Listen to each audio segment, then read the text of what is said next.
It's an honor to Yes. have you join us again tonight. I'm looking forward to so much. I already saw the slides that he's going to be presenting, so it's loaded. We are going to send the slides and other stuffs through emails to those that registered for the event, definitely, just like we did for Impact Bootcamp 2.0.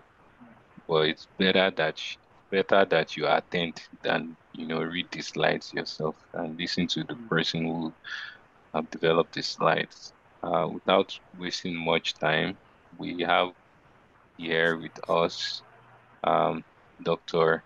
Babajide Macaulay. If you are not on LinkedIn, it's very wrong in this time and age. If you are on LinkedIn, yeah, especially if you are someone who wants to um pursue a career.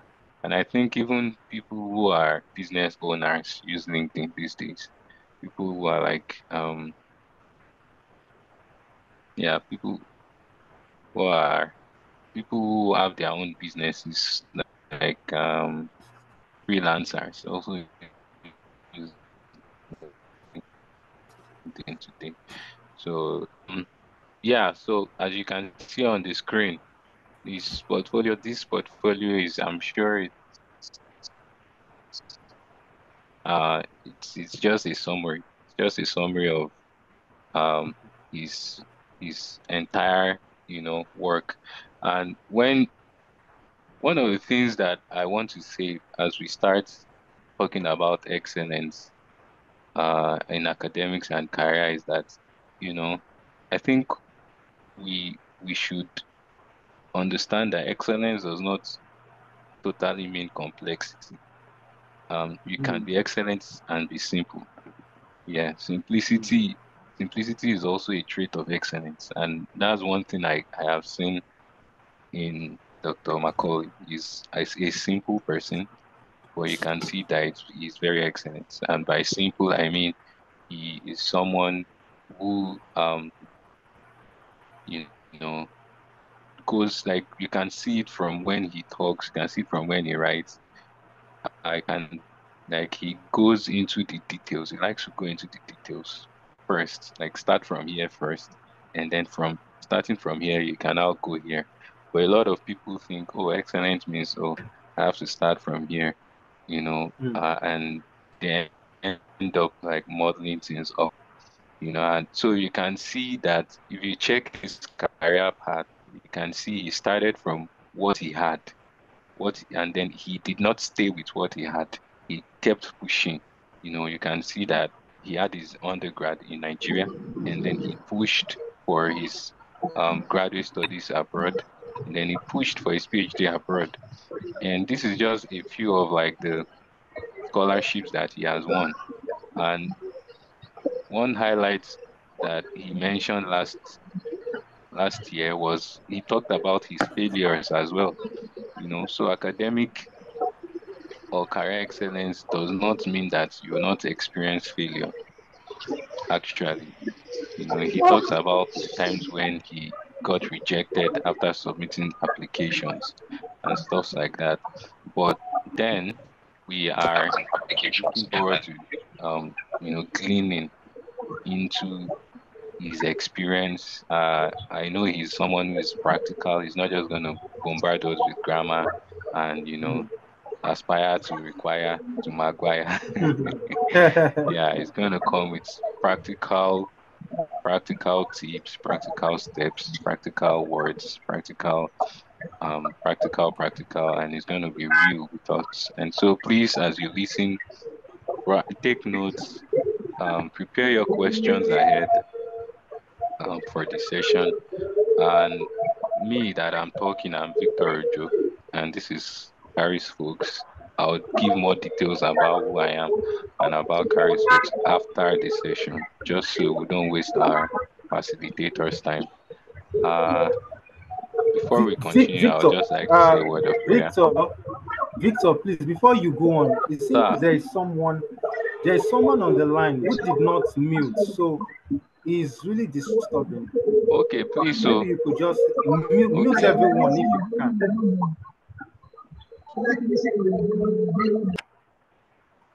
Oh, okay, thank you. okay. I I think think it's I've muted the person. Adefemi Simisola. Yes, I think it's Adefemi. Yes, I've muted Thank you. mute the Yeah. person. People are still joining in. Please, as you are joining, help us to mute your mics. Thank you, everybody. You guys have been awesome. Yeah, please help us mute your mics. Uh, all right. So, but I'll monitor it from here. Um, okay. So let me say a word of prayer and then we can start. Dear Father, we just thank you for this session. Thank you for Impact Bootcamp 3.0. Everything that we have been learning, everything that you have been teaching us through our facilitators. Thank you because you have great plans for everyone that is here listening today. Thank you because people's lives will be changed, people's orientation will be changed. People will come in contact with the wisdom that will take them from where they are to where they ought to be, that will shift them into their breakthroughs. Thank you, precious God. And so we receive the facilitator, Dr. Macaulay, today, and then we just ask that you garnish his words with wisdom and power and strength, and that there will not just be words that will fall on stony grounds, but there will be words that will inspire us and bring strength for us to not just hear them, but to also put them into practice. In Jesus' name, amen. Amen.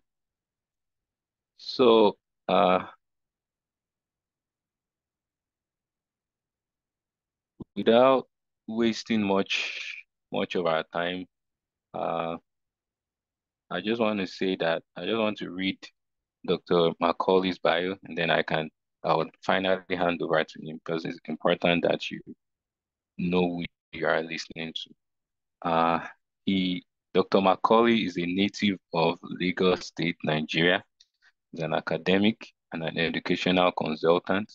He's a 150 fellow of the Royal Commonwealth Wealth Society, non-resident fellow of the Nigerian Global Affairs Council, NIGSC, a 2021 Carrington Youth Fellow, and a 2022 Open Africa Power OAP Fellow. He holds a bachelor's degree with first-class honors in biology from the Federal University of Technology Akure, Futa, in 2010.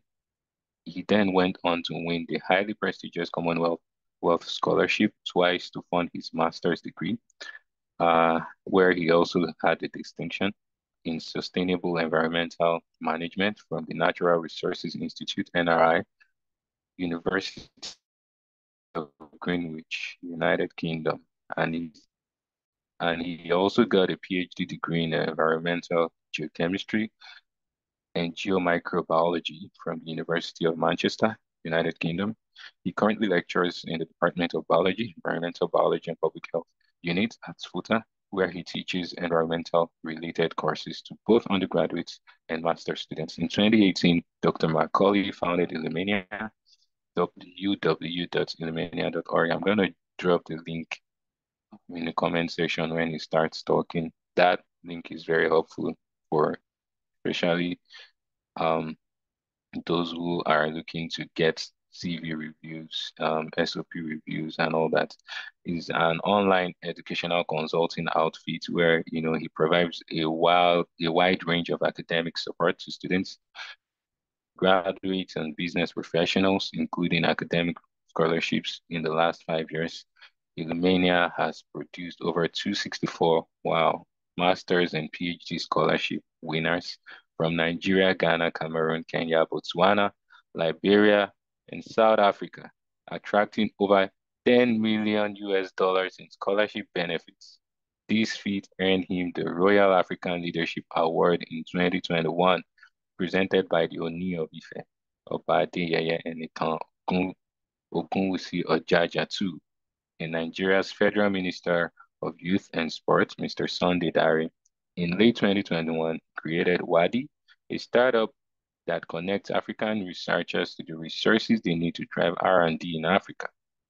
Uh, in July 2022, Wadi was adjudged the most innovative startup at the Nigerian University of Technology and Management startup competition, winning the prize of 2.5 million naira.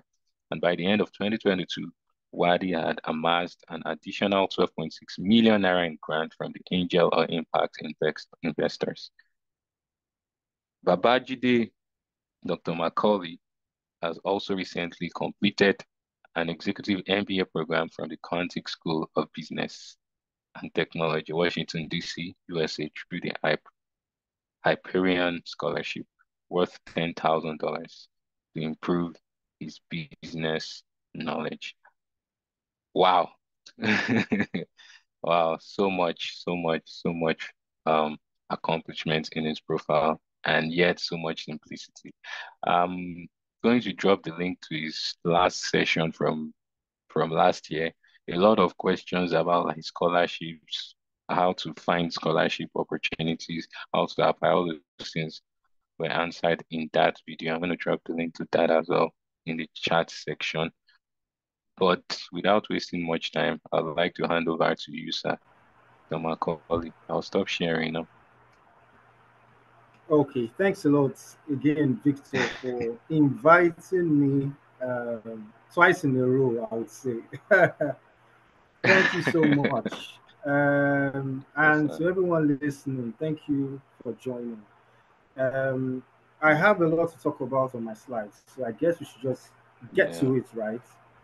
Okay. Mm-hmm. So let me share my screen then. Okay, entire screen. Uh,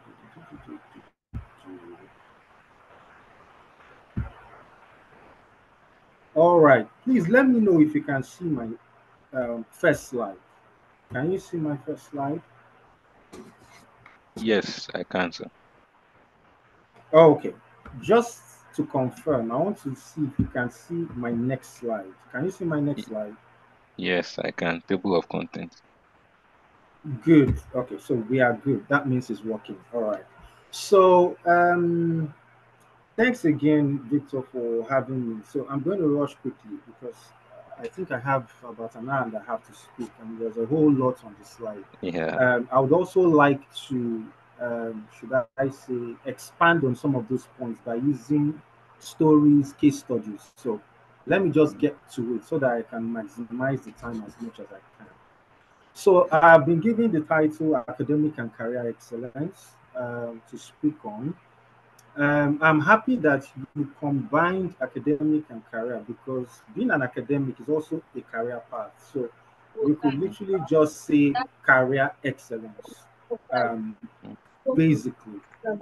And that's how I interpreted this to be. So for today, we'll be looking at one, why is excellence important? Why is it even important to be an excellent person? Okay, why is it important to be an excellent person in what you do? I will explain that as we go on. Second thing we will look at will be factors that drive excellence. Then thirdly, we look at the growth mindset because there is no way you would achieve excellence if you do not have a growth mindset. Now, what's a growth mindset? I will explain that as we go on. Fourthly is navigating workplace politics. Now, this is something that most people either are ignorant about or just treat with levity. I would um, try to enlighten you that there is nothing you can do about this. It is in every institution, and you must Mhm. learn the ropes of it so that you will not be at the receiving end. You must know how to navigate it and use it to your advantage. Because Mhm. man is a political animal, according to Plato, and Mhm. until you know how to navigate your way through politics, you might really suffer at the workplace or in any career path you find yourself. Then the last two will be demystifying excellence, because some people think they are not cut out for that. But I'll let you understand that anyone can actually excel and maintain it. And finally, is work life balance. Work life mm, balance. Now, work life balance, that's how I asked it. And the reason why I said that work life balance is because some people think it's impossible, and then they've turned themselves into workaholics. mm, And that's how you burn out. That's how you burn out, and then you get sick. So you should think about your engine as you use your body, because if the engine knock, you don't finish you. So, well, these are the things we are going to be talking about tonight. So let's go to point one. Okay, importance of excellence. People who strive for excellence set high standards for themselves. They set high standards for themselves. As a result, they are more likely to, one, learn new skills and develop new talents.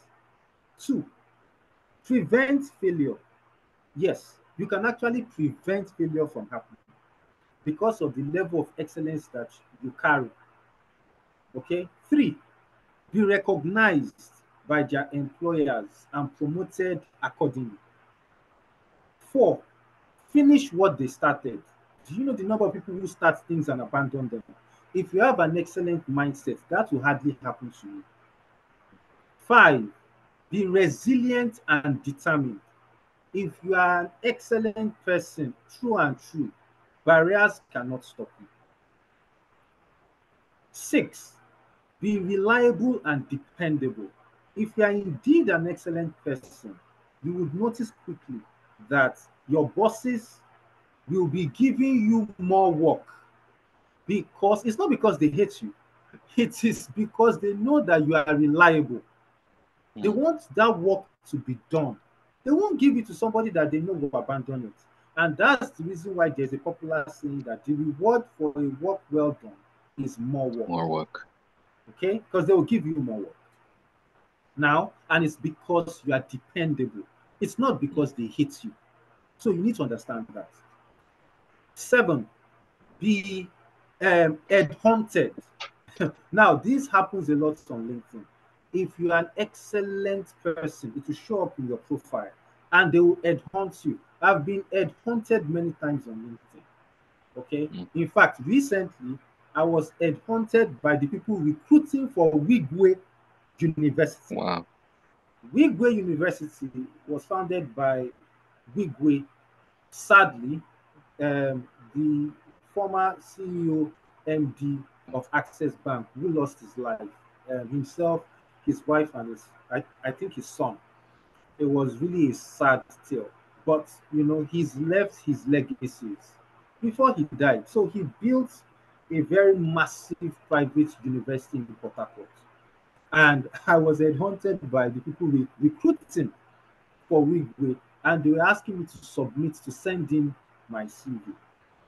So they can headhunt you when they realize that, look, you are doing so well, and then they need your expertise. You can be headhunted. I have friends who have been headhunted, especially on LinkedIn, because it's a professional platform. Now, eight, live an accomplished life. You are more likely to live an accomplished life if you have an excellent mindset, because you'll be achieving your goals more than failing. Don't forget that I said more than failing. I did not say you will never fail. More than failing, you'll be achieving your goals. So you are likely to be more accomplished.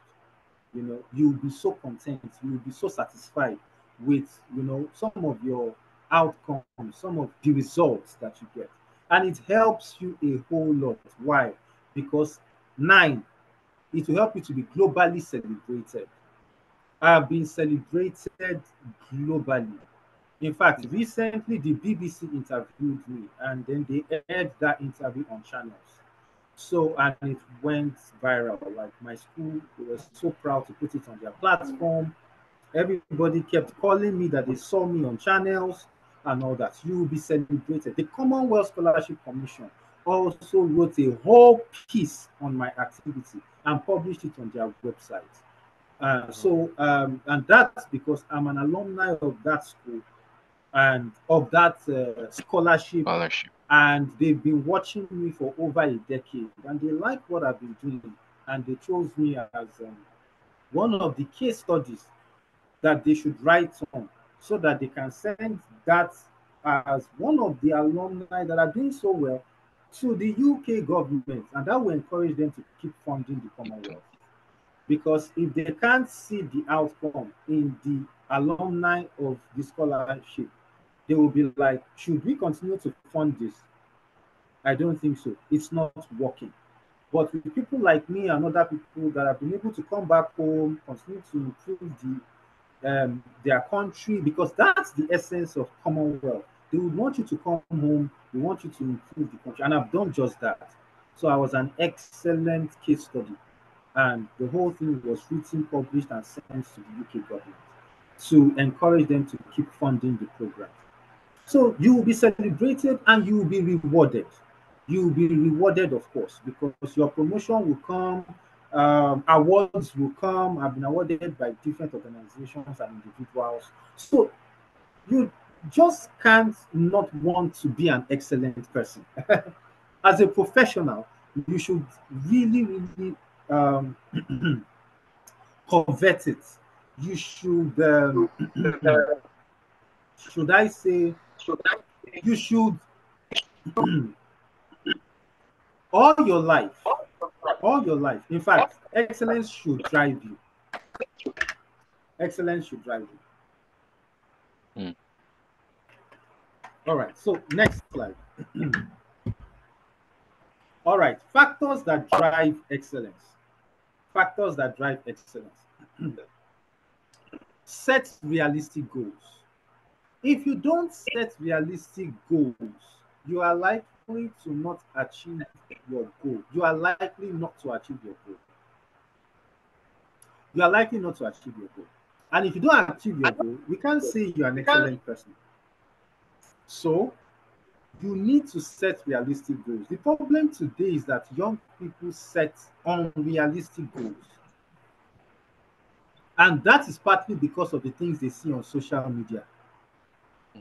Half of the problem, I'll blame it on Egungun of Lagos.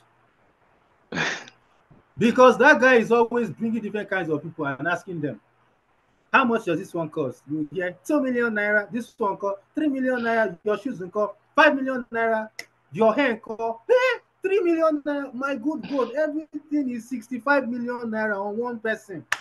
Problem will now start.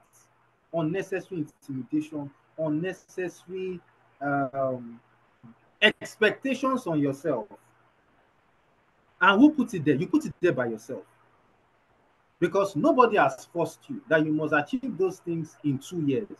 But then you start forcing things, and that is the express way to depression. Okay, and that's why depression is a thing today. And I keep saying, be careful of the things you see online. Half of them are not true. They are not telling the whole story. So be careful. They are not telling the whole story. Now, because I want to change that notion of people only sharing success stories but keeping their failures to themselves. That was the reason why recently I shared a rejection email, like you see. Okay, Yeah, I I saw it. shared it everywhere. And it's because I wanted you to know that the best of us can get a rejection, and it's normal. There's nothing wrong. It just means that at that point in time, amongst the cohorts that they checked and the total number they could select, you did not make it to the last. Maybe they wanted to pick 20 people. Then you didn't make it to the 20. And that's fine. It doesn't mean you are a failure. It doesn't mean something is wrong with you. But it's normal. I've gotten more rejections than I've ever won. In that same post, I wrote there that I had tried 91 different attempts at international opportunities, 91 in the last 20 years. And that 91, I was only able to win 13. Yes. I lost 78. Now, the way I coin it in public matters.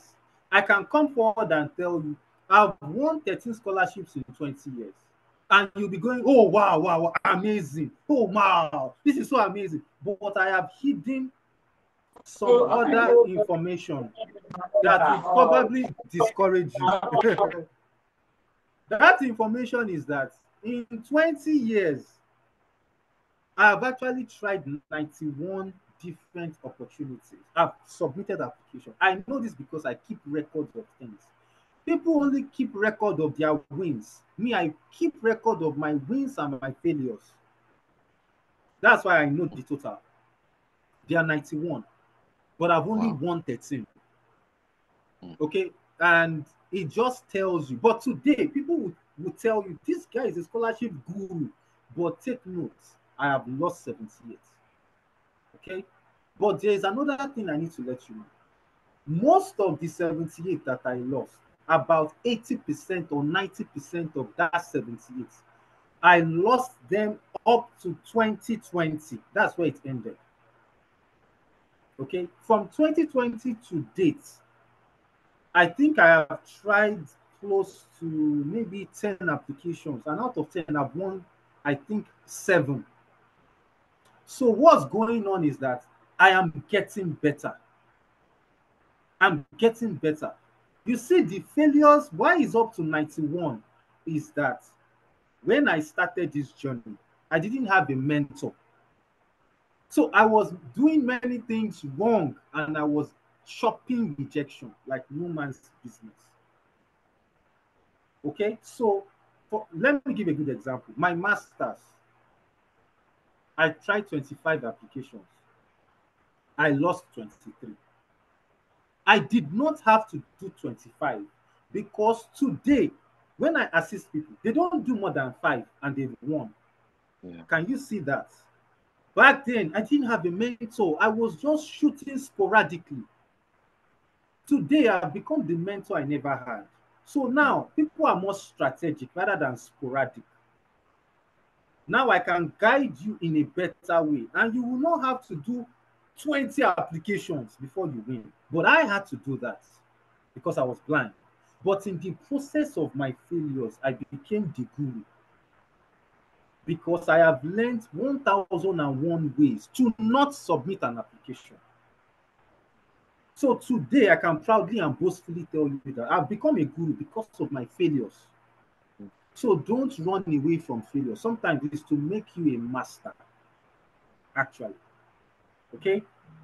And so the reason I'm telling all this story is because of the way some of you set goals. Your goals are not realistic. You need to set realistic goals that are time bound, that are achievable, specific. You know, that's realistic, measurable, not just a fresh graduate. Because I watched a video sometime. This set of students just finished their final paper in the university in Nigeria. So they were having this excitement where people would write or sign on their white shirts. I think all of us have done it in school. They Yeah. will sign off. They will sign off, and sign on their white shirt. So they now did one extra thing. Someone held this phone and then he wanted each of them to come forward and be telling him their plans in the next 5 years. You won't believe it. About 10 of them came to speak about their plans in the next 5 years. About 7 of the 10, their plans were unrealistic. Just by listening to them, I knew that they were unrealistic. 7 out of 10. If they are not careful, they will go on to be depressed and think they have failed. The problem is that they have set for themselves unrealistic goals that are not achievable in 5 years. Somebody said, in 5 years, I want to become a billionaire. And I was laughing. You know why I was laughing? It is impossible. There is no argument. That person can't become a billionaire in 5 years. It's not possible. mm, You just finished your bachelor's. You cannot be a billionaire in 5 years. The problem with some of you is you don't understand what you say. You just say it. Do mm. you know what a billion is? A billion is 1 million Wow. naira in 1,000 ways. So nice. Do you think it's a joke? Do you think it's a joke? There are many millionaires in Nigeria. They are not even billionaires, and they are doing fantastically well. There are many millionaires, and when I say millionaires, their resources are in 500M, 800M, but they have not touched the 1 billion. But let me tell you the funniest part: they are so comfortable, they are so successful, they are doing well. Do you know what a billion is? Do you know that we don't have many billionaires? Do you know that you can Yeah. count the number of billionaires that we have? Mm, And when you check the existing billionaires, it did not freaking take them 5 years. It took them longer. They were mm, they were even crossed 40. They had mm, crossed 40 before they were able to amass such a wealth. So mm, some people are not realistic. And by the time you keep putting this kind of demands on yourself and you're not able to achieve it in 3 years, then you become depressed. And that's why mm, you see, I've spent a lot of time here because this is a major problem for young people. You mm, need to be realistic in anything you do. When I mm. graduated and I knew that I needed to get a PhD, do you know that I gave myself 10 years? I said I'm graduating 2010. By 2020, I want to have gotten my PhD. You should ask me, like, why did you give yourself 10 years? It is because I had to factor in disappointments, factor in challenges, barriers, and things I have no control over. So I gave myself enough time, knowing well that it is not me that will pay for it. I knew I was going to look for a scholarship, but I did not know how long it would take me. So I gave myself enough time. I also knew that I was going to do a master's before I do the PhD. So I just gave myself enough time. Mm. I knew that a typical master's is 2 years. A typical PhD is 4 years. That's 6 years. So I Yeah. added extra four for anything that could go wrong. Guess what? I end, and again, I also added my NYSC because I had not served at the time. So I added 1 year NYSC, making 7. So the extra years I added were actually 3 years. Guess Mm. what? I graduated in 2010. I bagged my PhD June 12th, 2019. That's when I got my PhD. I got it 1 year before the deadline I set for myself. Because apparently I spent about 1.5 years searching for a PhD scholarship, which I never got. That took a lot of my time. Almost 2 years, like 1 year, 8 months, before I finally got a PhD scholarship. So, what am I saying with setting goals? Be realistic. Give enough time to achieve what you want to achieve. If you put it too short and factors of life come to challenge you, you won't be able to Mm. achieve it and you think you failed. But that's because you didn't give yourself enough time. Give yourself time to fail. Yes, give yourself the opportunity to fail. I know it sounds weird, but it's a fact of Mm. life. Give yourself the opportunity to fail because as you go on this journey, you are likely to hit some failures. But if you don't give a buffer for the failure to happen, now depression will Mm. come. Mm. So let's go on. Now, number two, have the will to stretch yourself. Have the will to stretch yourself. Some people are so lazy. The moment something is outside of their convenience, they are no longer interested. If you are like that, you can never live a life of excellence. Mm. It will be too far from you Mm. because you like comfort too much. And comfort is the enemy of progress. Mm. So you must learn to stretch yourself. Stretching yourself means that it will be uncomfortable. You will not like it. But those are the conditions for excellence. Number three, be adaptable to change. If you are the type that the moment they are introducing something new, you are panicking already, you are worried, then you are very likely not to be able to live an excellent life. I don't think you'll be able to live an excellent life because you live in a world that is always evolving and changing. If you don't know how to move with the trend, blend with everything going on, if you don't know how to do that, you will become a non-entity down the line. Before you know what's going on, you'll be irrelevant. So you must learn to adapt to change. The most successful organisms on earth are the insects. The insects are the most successful, and the reason is because they are dynamic, they adapt to change. They are so, and that's the reason why the Bible, for Christians, the Bible says that you should learn from the ants. The ant is an insect. Learn from the ants. When you see the ants, there was a day I studied this group of ants, when I killed one ant, and then I just saw a group of ants, they dashed out, and you will be stunned. These ants that I killed is so massive, but tiny ants of five carried it. They carried it. Now, one ant cannot, but five of them worked together and they carried this bigger ant and they started moving it. They started moving it. So the insects, they are so wise. They, you can learn so much from them. You can learn how to work as a team.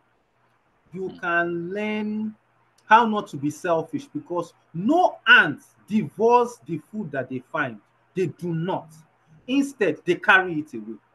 They don't start eating it there. And the reason is in their psychology, they have learned sharing. They have learned sharing. So they will never find food and start eating it. No. Once they find the food, the one that finds the food will dash down to invite the rest. I found the food though. And then they will now come. Then they carry the food to their nest, their house, their terrarium, or wherever they stay. They take it there, then they eat together. They've learned sharing. They are not selfish organisms. Like man, us now. Now every man for himself. Yeah. We don't give a damn what happens to the next person. Okay? So, what am I saying in a nutshell? Be adaptable, be dynamic, be able to blend, move around, do different things. Look at myself. I'm an academic, but when I realized that, look, it's like I have a thing for edutech, building businesses around educational needs. I founded Illumina, later I founded Wadi. I just suddenly realized that I need to go and do something about my business sense. I went back to school. I went back to school and I earned myself 2 degrees. The first one was a PGD in entrepreneurship, technology, and design. And the other one is an executive MBA from the Quantic School of Business and Technology. And I just, modified my knowledge, improved. It was so difficult, especially the EMBA. The EMBA was so difficult because I was taking courses I wasn't used to, like accounting, economics, microeconomics, macroeconomics, policy, and all of that. Because I'm a STEM guy, biological sciences major, So moving into this area was new, but I gave it my all because I knew I wanted to move to a new area in my life. Adaptable to change. Okay, so if you are not like that, you won't be able to maintain excellence or move to other areas of your life to spread your impact. Okay, number 4, Don't avoid responsibilities or tasks. Don't forget that in the previous slide, we mentioned that the reward for a work well done is more work. Some people, when their bosses start giving them work, that's when they start to complain. It is folly. It is folly to do so. Mm, In fact, your boss is setting you up for progress, for promotion, for development, for being seen. It's mm, just that you can't see beyond your nose. So you think they are mm, overworking you. No. mm, The reason why that is happening is because you are the only person they trust. You are the only person they trust that can do the job well. That's why it will mm, always fall on your desk. So you should embrace such tasks and responsibilities. Embrace them. This happened a lot in my school. I'm a university lecturer at FITA. Many times, activities that have nothing to do with me, my mm, HOD will tell me to do it, and I can mm, understand why. Never have I said to him that, but this is not my task. Is it not Professor something's job? Is it not mm, Dr. So person's job? I already knew that the reason why he's giving me is because he does not trust that Dr. So will deliver it. mm, That's the reason why he's giving me. So without question, I do the job, I execute. And many times when there is the need to make recommendations, to mention one person's name for an opportunity, they mm, end up mentioning my name. That is mm, easy. Why? Because I've paid my due. I've paid my due. I've always been dependable. So in their heads, the moment they say in fact, this happened in front of me. They called my boss and they said, recommend somebody that will join a university-wide committee. We are picking 7 people across the university to sit on a committee to decide something very important. And before he was even able to think through, he just said, I'll recommend Dr. Macaulay now. And I was right there. So, and I understand why I came to his head. I've always been coming to his head for things. So mm, why will my name not also drop into his head for such an opportunity? That's the reason why you must never run away. I know it's hard. I know you will yeah. feel like, why am I taking everything? Am I the only one? But the Mm, truth of the matter is, you are, it's almost like you are depositing into your bank of favor. You are mm, depositing something inside. You are depositing. The day you will make a withdrawal, mm, everybody will now say, is it only him? They will know that you mm, have been depositing.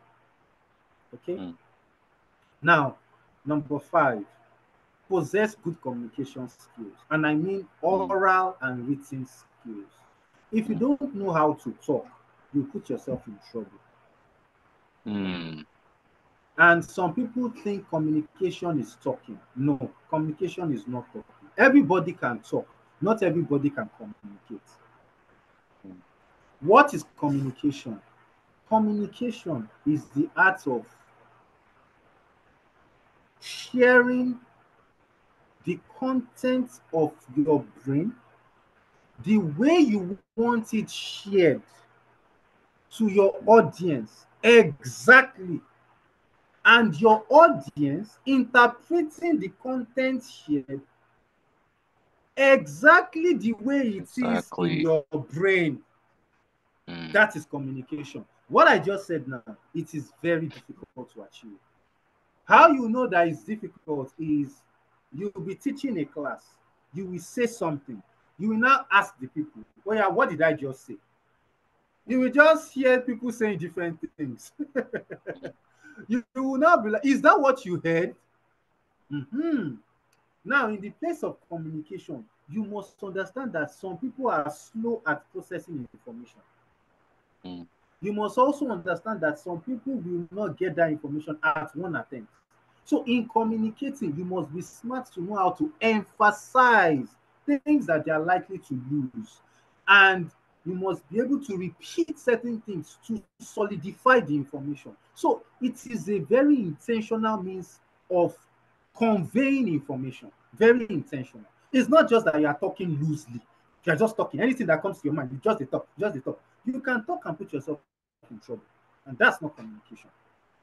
So communication is an art, ART, and so you can learn it.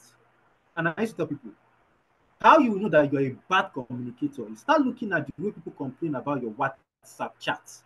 Let's start from there. mm, You're on WhatsApp, and before you know it, you have fought with everybody because you don't know how to chat. You don't know how to type the right words. You don't know how to use your emojis. You'll be saying you are joking, but your statements are bland. Has nothing to show that it's a joke. Then you are a bad communicator. If you are communicating a joke, then the other person must know that it's a joke. How will the person know? You type your words and you sweeten it with emojis. You soften it with emojis. Let me give you a good example. You say something like you are mad, but you want the person to laugh at it. You will say you are mad, then you will put a laughing emoji. The person is mm, likely going to be laughing. But you cannot mm, type you are mad and you left it that way. mm, The person is likely to think you are saying that he's mad. mm, And then when he now tells you, how do you mean that you are calling me mad? You will now say, oh, come on, you don't know how to, you lack a sense of humor. No, it is you mm, who is a bad communicator. mm, He doesn't lack a sense of humor. You are just a bad communicator because you don't type words without putting in the necessary emotions that will convey the information you want, mm, because words carry emotion. So you must know that these things I have written, have they conveyed enough emotion that will be expressed in the mind of the reader? If the answer mm, is no, then you are not done. Keep modifying what you have written until it's enough to be sent. mm, And in the beginning, it will be slow, it will be taking you time. In time, you become used to it, it will become part of you. Then you become an excellent communicator. And this is not just when you write, this is also when you speak. Some people don't know how to talk. They say the wrong thing before they think about it. You are supposed to process what you want to say first before you say it. Don't say it, then process it after it has been said. You will cause too many enemies for yourself. mm. I know what the Bible says about unbridled tongues. Yeah. You will just cause unwanted enemies for yourself. And so, in an environment where you want to maintain excellence and you want your superiors to elevate you, you cannot Mm, be a bad communicator mm, because you will just be offending everybody around you. Okay, you will send an email that is so disrespectful and you will not know. mm, That's because you don't yeah. know how to type. Mm, And then when they tell you it's disrespectful, to make it worse, you'll be arguing. I don't know what I wrote. What did I write? What did I do? I don't know what I wrote. You should learn because communication is an art, as I said. Learn. Then you realize that there are certain words you should not use. There are certain words that you should use because every word has got an emotional content in them. mm, So let's go to the next. Possess impressive people skills. People skills, just social skills. Now I've noticed that young people today, they are actually social. Online. Yes. They are social. But it's online, no. Leave them to associate with people physically, and you realize that they can't do it. They are shy. They can't open their mouth to speak.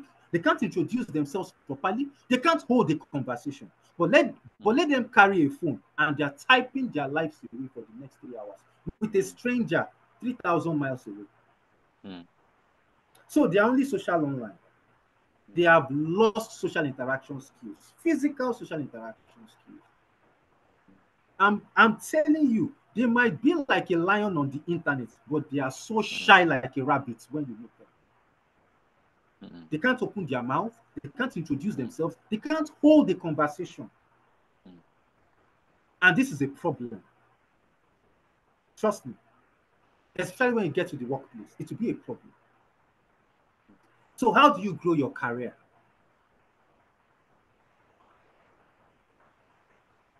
Another thing I've noticed is that young people find it more comfortable to relate with their peers, their colleagues, their mates, because they use the same slang. Steez, this one, that one. Come on, the thing is not giving, it's giving. You know, they use their normal Gen Z slangs. The moment you are now talking to a senior colleague that is not in your generation, problem will now start.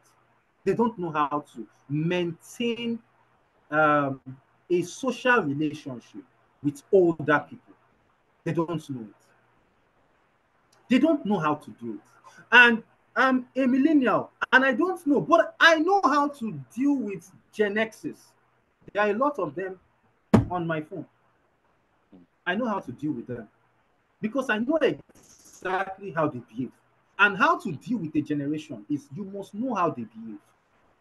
Now, we are in an age where three generations are likely to clash in the workplace.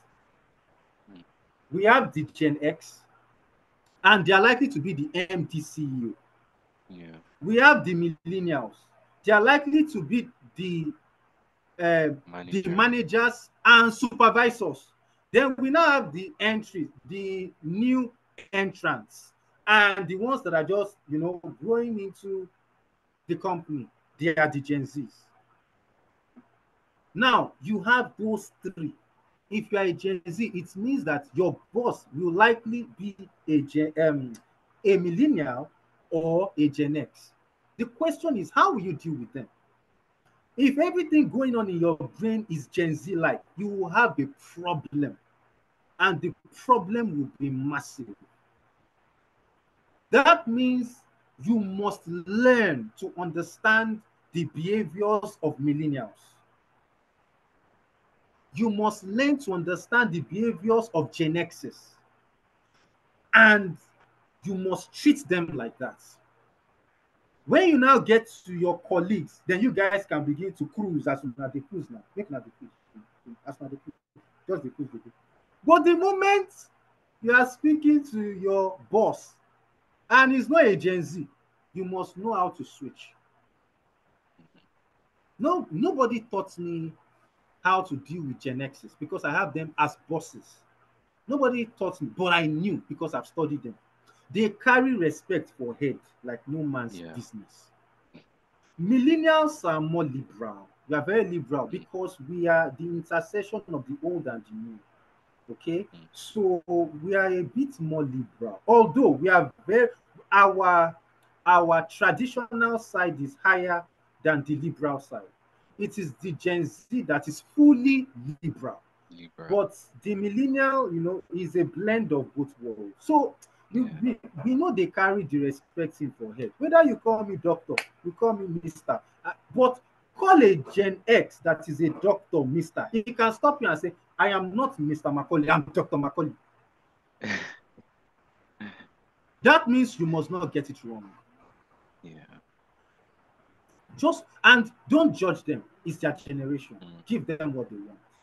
What the Gen Zs do is they now judge the rest of the generation. What's wrong with them? Say, they are too uptight. They are too this. They are too that. Continue. You will have no friend at the top. You will have no mm, friend at the top, and you'll be all alone. Trust me. mm, And that's not what you want. You must learn. You must learn to give them what they want. mm, Now, the next one is ability to work with diverse multicultural teams. Hmm. mm, Many organizations abroad request for this specifically. mm, They will ask you, have you worked in a multicultural organization before?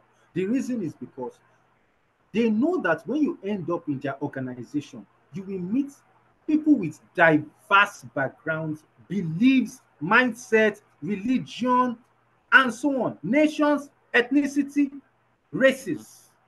You don't want to sit on a table during their social event and you are passing insensitive comments. I'll give a good example. I was in the UK. They invited me and a colleague of mine. It was a PhD gathering, but we had it in a restaurant. We mm, were eight in number.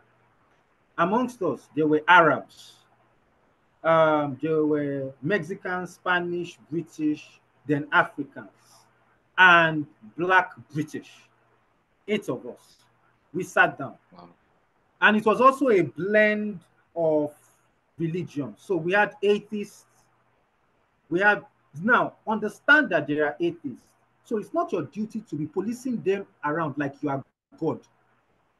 You are not God and you are not Jesus. So be very careful about what you do, especially at the Yeah. workplace. Mm-hmm. You better be careful. There are atheists there, there are Christians, Mm-hmm. even the Christians split. There are also the Protestants, there are also the Catholics. Then you have the Muslims. Mm-hmm. Now, when they started serving us, obviously, Muslims don't eat pork.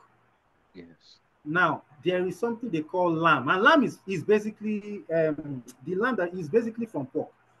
Not lamb. Sorry, lamb is lamb, but there is this oh god, I can't remember. There is this burger that comes with meat, but that meat is actually pork. I've Okay. forgotten what it's called, but then it's actually pork, and we all know that it's pork. So when they were bringing it in, the one of the Arabs there that is a Muslim just said immediately that oh, I don't eat pork. Oh. I'm sorry, I don't eat pork, so I'll probably want something else. The second Muslim sitting down with him just said, "Oh, is that pork? Nyak." Oh. He just did. Is that pork? Nyak. Meanwhile, that is the staple food of British people. They eat pork a lot. It's Oh. inside almost all their delicacies. Mhm. As he did nyak, I could see the faces of the British people there looking at him like, what's the meaning of What that? do you mean? Exactly. Mm, That's the reason why organizations are very careful. Before they recruit anybody, they will ask you, have you worked mm, in multicultural teams? Because they don't want to employ you and you become a problem in their company mm, because you are insensitive. mm, You lack self awareness. mm, And you don't respect people's beliefs and tribe and religion. Respect what people believe in. If they tell you that they don't eat pork, they don't eat pork. If they tell you that they eat pork, they eat pork. Just because you don't does not mean that the world should not eat. mhm.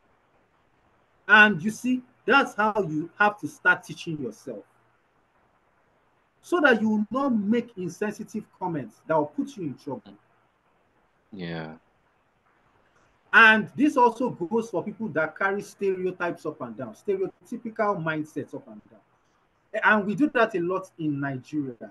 You will hear the Ijebu people, and you will sit down on a table to discuss that.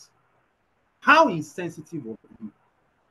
Mm, You will sit down there and be saying, the Igbo people, what's wrong with you? You will sit down there and be saying, the Hausas, they are dirty. What the mm, hell is wrong with you? You must know how to culture yourself, culture your tongue, culture your attitude, and put yourself in the if that's the only way you are going to thrive in organizations, because the mm, moment they realize that you are so crass mm, and you don't sound like an educated person, you are not exposed, you make comments that are insensitive, my dear, you will just see that your promotion will be stolen. mm. You just see that people will not like you. And we live in an era where they will say, do you, do you, do you, do you, do you. That means to hell with what the world thinks, just do you. That's a very dangerous advice. Very dangerous. Because the mirror of your behavior is the world. The mirror of your behavior is the world. They are the one that will perceive you. So if they are perceiving you and telling you that they are perceiving you to be this, you better change that reputation. You better Mm, change that public perception because it will harm you. You mm, can't say, to hell, I don't give a damn. mm, I mm. pity you. You should give a damn because impression matters a lot. Public Yeah. impression matters. It is what will decide or determine whether you receive an award or not.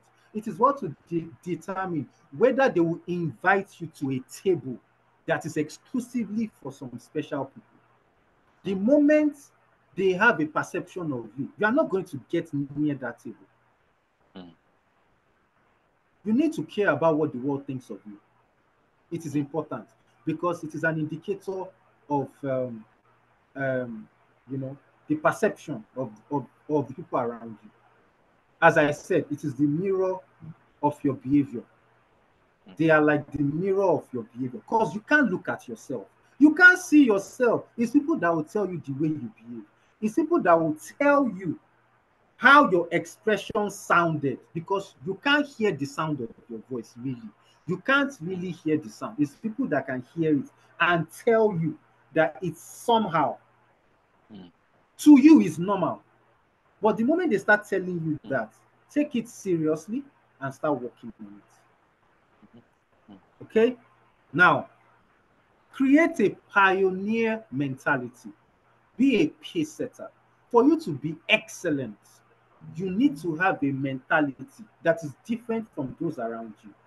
You are always trying to establish something new. You are always trying to chart a new course. mm, You are not in the group of those that will say, this is how we used to do it. We have been doing it like this for years. Instead, inside your head, you are thinking, is there a better way? Is there a better way? Is there a better way? You must be a pioneer. That's mm, how you can maintain excellence and be excellent. You must be a pioneer. It doesn't matter. In fact, you realize that sometimes when there is a rule, the rule may have outlived its importance. It might be time to change the rule. The problem with humans is they will leave the rule there. It will still be there. If you ask them, they will say, it is the rule. Then a pioneer will tell them, but this rule has outlived its importance. mm, Is the rule, is man made for the rule or rule made for the man? I don't understand. If the mm, rule is to enable us to do better and be more productive, then we should be mm, able to review whether it is still achieving that purpose or whether we should end it or modify it. But people are always afraid to change rules. They're always afraid. mm, So you must be a pioneer that will drive that change. mm, Solve problems rather than complain. What we have today are people complaining everywhere. I remember that my second startup, Wadi, before I created it, the moment I returned from the UK 2019, the first problem I noticed in my school was when they give me a student to supervise and I give him or her a project and the university doesn't have the research equipment to analyze the samples from the work, the student becomes confused. We don't know where to send the sample to for analysis. We don't know. Let's say we need the SEM. The school does not have SEM. mm, We won't know where to look. That's when it dawned on me that we don't even have a platform to search for re- research equipment. We don't even have a platform. Nothing. mm, We will now be left to the mercy of somebody that will now say, what are you looking for? SEM. Ah, ACM, ACM, ACM. Ah, Mr. Tomide. Mr. Tomide said they have SEM at ABU. I said, ABU, long, long. They say, yes, ABU. Ha! At the end of the day, when we make a call, we will now realize that they have at ABU. We will now send samples from Akure to Zaria. mm, It will cost the students so much money. mm, Then I realized one day that since we've been sending samples to the north, there are some labs in Lagos that actually have this equipment. We should have mm, sent them to Lagos. The problem is we had no way of finding them. mm, And rather than complain and be there and say, oh, the university system is not helping, we don't have equipment, we still cannot get the this. I said it up. When the moment I saw that gap, I realized I can solve the problem. mm, So I put a team together and we created Wadi, a digital platform that aggregates research labs across the country. Now that we know research labs across the country and we know the equipment that they have, the moment somebody comes to us, I need to use this, we already know the lab to connect the person with. The only reason why we have not made it automatic for you to be able to access the lab directly is because we want to charge you. We want to mm, charge you. Because if we tell you where the lab is, you won't need us anymore. You just go straight to the lab. mm, And that's the reason why we don't release that information. But we have the labs. We have the labs. mm, So what we do is when you now come to us, we now tell you where the lab is. Sorry, we tell you that there's a lab. We tell you the location. We will tell you the state where the lab is. We would also send logistics guys that will come to you and pick the samples from you. So you don't even wow, have to leave your school at all. And then they will now send the samples to the lab, analyze. The results will be electronically sent to you by mail. So you won't even leave your wow, school at all. wow, And that's how we started Wadi. The first place I pitched it, we won the competition, 2.5M, wow. because it's a pioneering idea. In fact, the judges said all the startups I've heard from young people are always fintech, fintech, fintech. If it's not fintech, it will be health tech, agri-tech. Agri-tech, oh, after agri-tech, they jump to edutech. Edutech, but this is like a research tech. This is the first I've ever heard Mm, of. For the, I've never heard of this before. This is amazing. And that's how we want it. So what am I saying? Be a pioneer. Don't be afraid. I know that it's scary to go into new waters. Why is it scary to put your feet in a new water? You don't know the depth. You don't know the depth. So you'll be afraid. If I put my leg inside this water, sure, I'm not going to sink. mm, But don't be afraid. Don't be afraid. mm. As long as you can swim, put your leg inside. If you cannot swim, wear a life jacket. Then put your leg inside. Mm, No matter what the depth is, at least you will mm, not die. mm, So, but don't be afraid, because I remember when I first started thinking about it, it looked like a tall order. Will I be able to mm, achieve this? But looking back, it's been 2 years, and have been have gotten awards for it. I've been recognized. BBC came to my school, interviewed me for it. mm, Many things have happened. So, but imagine that I got scared and I refused to do it. What would have become of me? So please, if you are a pioneer, you must have the guts, you must have the bravery to see it through, because it will be mm, difficult. Be a disruptor. It's the same family with pioneers. If you're a disruptor, it means that you get to a place and you like to change the way they are doing things. mm, You like to change the way they are doing things. Not just to change for the purpose of changing, but changing to be better. mm, Changing to be better. And finally, mm, see failure or rejection as a stepping stone. mm. Did you see that I said see failure? I did not say as an excellent person, you will never fail. Now lie, you go fail. You go fail. You'll be rejected. Yes, you'll be rejected. But see it as a stepping stone, because it's an opportunity to learn. It's an opportunity to learn and an opportunity to do better. And you would see that it will be a stepping stone to greatness. Next slide. The growth mindset. Now, why I added this slide is because for you to be an excellent person, whether in academia or in your career or in the corporate world, if you lack the growth mindset, it will be impossible for you to be excellent. It is important for you to understand that you must have the growth mindset. Now, what's a growth mindset? I've written it in a way that will let you understand rather than just putting words. I put actions that will let you understand how somebody with a growth mindset thinks. First one, a growth mindset. Someone with a growth mindset would say, I can't do it, but they won't stop there. They'll say, I can't do it yet. I can't do it yet. That means give me some time, I will learn how to do it. They are not telling you, I can't do it. I can't do it means I can't do it, and that's it. I don't know how to do it. But the moment you say I can't do it yet, that means you are telling them my inability to do it is temporary. It's just now. Give me some time. I'll be able to do it. That's a growth mindset. You are always willing to learn. Number two, I can do better. I will improve over time. I know people that will tell you that that's the best I can do. There is nothing I can do. They have a closed mindset.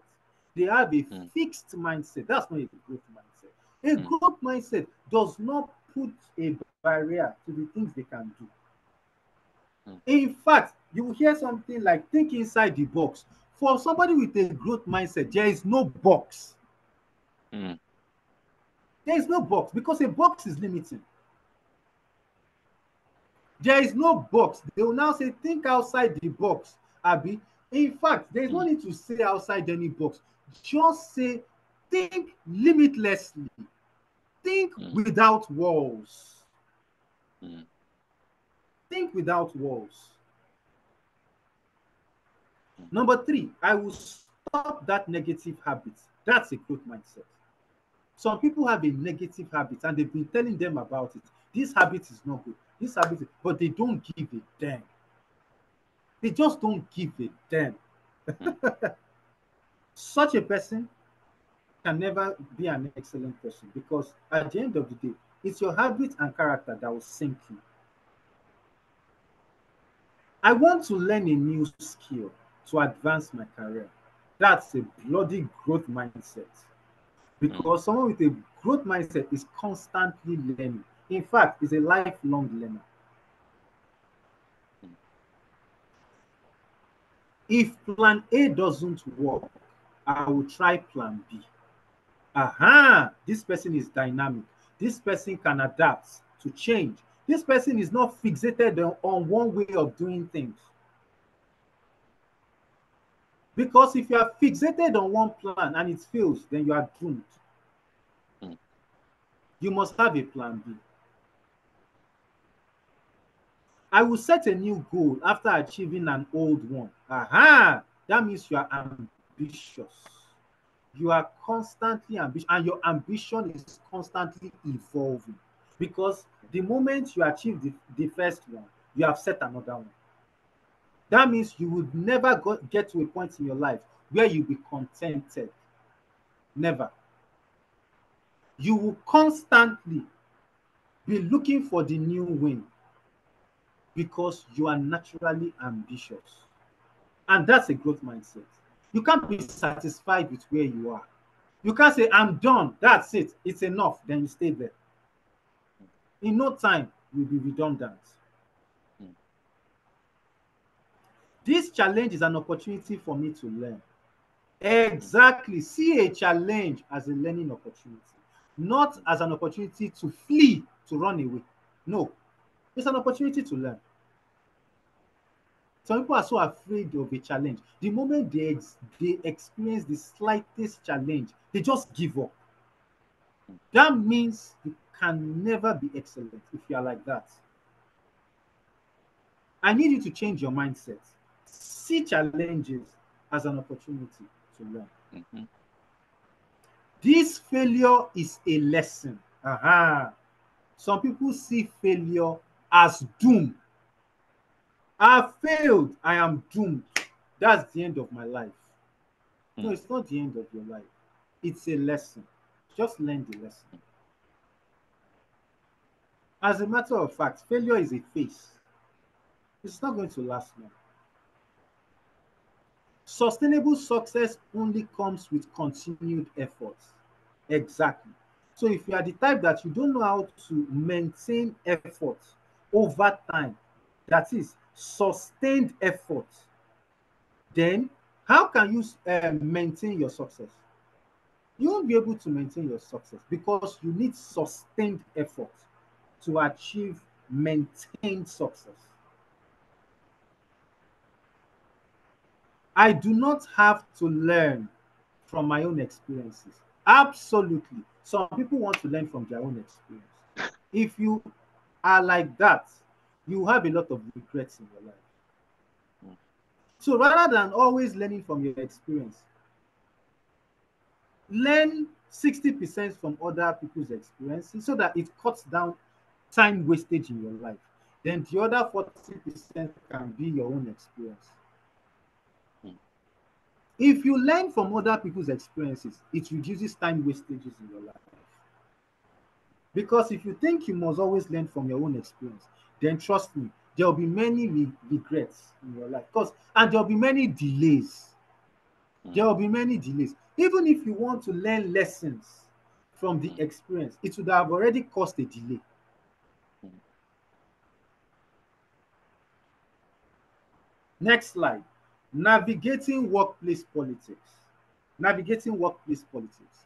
Understand the power structure at your workplace from the most powerless to the most powerful. Wherever you are and wherever you work, you must understand who is the most powerless and who is the most powerful. Understand the dynamics from the most powerless to the most powerful. You must understand how it works. If you don't know that, then you are ignorant, and that ignorance can seriously affect you. That ignorance can seriously be a can easily make you experience a delay in many ways at your work. So don't be ignorant. Understand the power structure in your organization. Number two, do your job to the best of your ability. Your mm, superiors will have a good impression of you. That's the mm, truth. Do your job to the best of your ability. Everybody is watching. If you are the type that you used to run away from work, they are also watching. They are taking notes. mm, If you are the type that they will give work, you will not do the work. It's excuse, excuse, excuse, excuse upon excuse. They can see you. They can see you. And if you are the type that you deliver the job on time, but they're giving you more work and it's causing so much headache on you, but you are still doing it, they can mm, see you. They can see you. The day that it comes to favor, because let me tell you something about favor. If God can show favor, then who the hell is man? mm, Man will show favor and it will show in every aspect of life. And if you want that favor to come your way, you must understand workplace politics. You will not just understand why some people will write for certain requests, they will not get it. You will write your own and you will get it. They will now start saying, hey, kilo, what did I do? What did I? Now you sabi, you don't get your, you will just walk away quietly. mm, mm, You must understand corporate politics if you don't want to be at the receiving end. Number three, employ emotional intelligence to deal with all kinds of personalities. In your workplace, there will be all kinds of personalities. And this is where I think Gen Z struggle a lot. I am picking on Gen Zs because I teach them. I teach them at FUTA, so I'm getting used to them a lot. mm, And I think that of the three generations, they are the ones that are struggling the most. mm, So I feel like I need to speak to them. mm, If you don't know how to deal with different personality types, you will have a problem. What do I mean by personality types? Okay, don't let me complicate it because if I say personality type, there are 16 personality types, but that is too complicated. Let me make it easy. Let's use temperaments. Let's use temperaments. And we already know the popular book that talks about the temperaments and the four of them. So there are four temperaments. We have sanguine, and the sanguine is usually uh, the loudest in the room. yeah. That person that is the loudest in the room is a sanguine. You have the choleric. The choleric is the natural born leader that wants to quickly take charge. He just wants to take charge, sharp, sharp, bam. Mm, That's a choleric. You have the melancholic. I won't lie, even me, the melancholic and the phlegmatic, I used to confuse them. many times because the two of them have similar behaviors, which means they don't talk much. Yeah. But one is a perfectionist, and I think that is probably the melancholy. That one is the Melancholic. Yeah. perfectionist. Then the flag, I can't really recall what the thing is with the flag, but I know that the two of them, they are the ones that don't talk too much at all. They are reserved, quite reserved. Now, if you know that we exhibit at least two of these temperaments, and you have a boss that is a dominant choleric and let's say a recessive melancholic, that Mm, means he'll be exhibiting two things. He will be domineering and is a perfectionist. mm, mm, If you have a boss like that, then if you know he's a perfectionist, just understand that when you do something and you show him the first draft, he will mm. change it. He must Okay. change because he's a perfectionist. Yeah. It is not because he hates you. It has nothing to do with you. It has more to do with him. Yeah. Mm,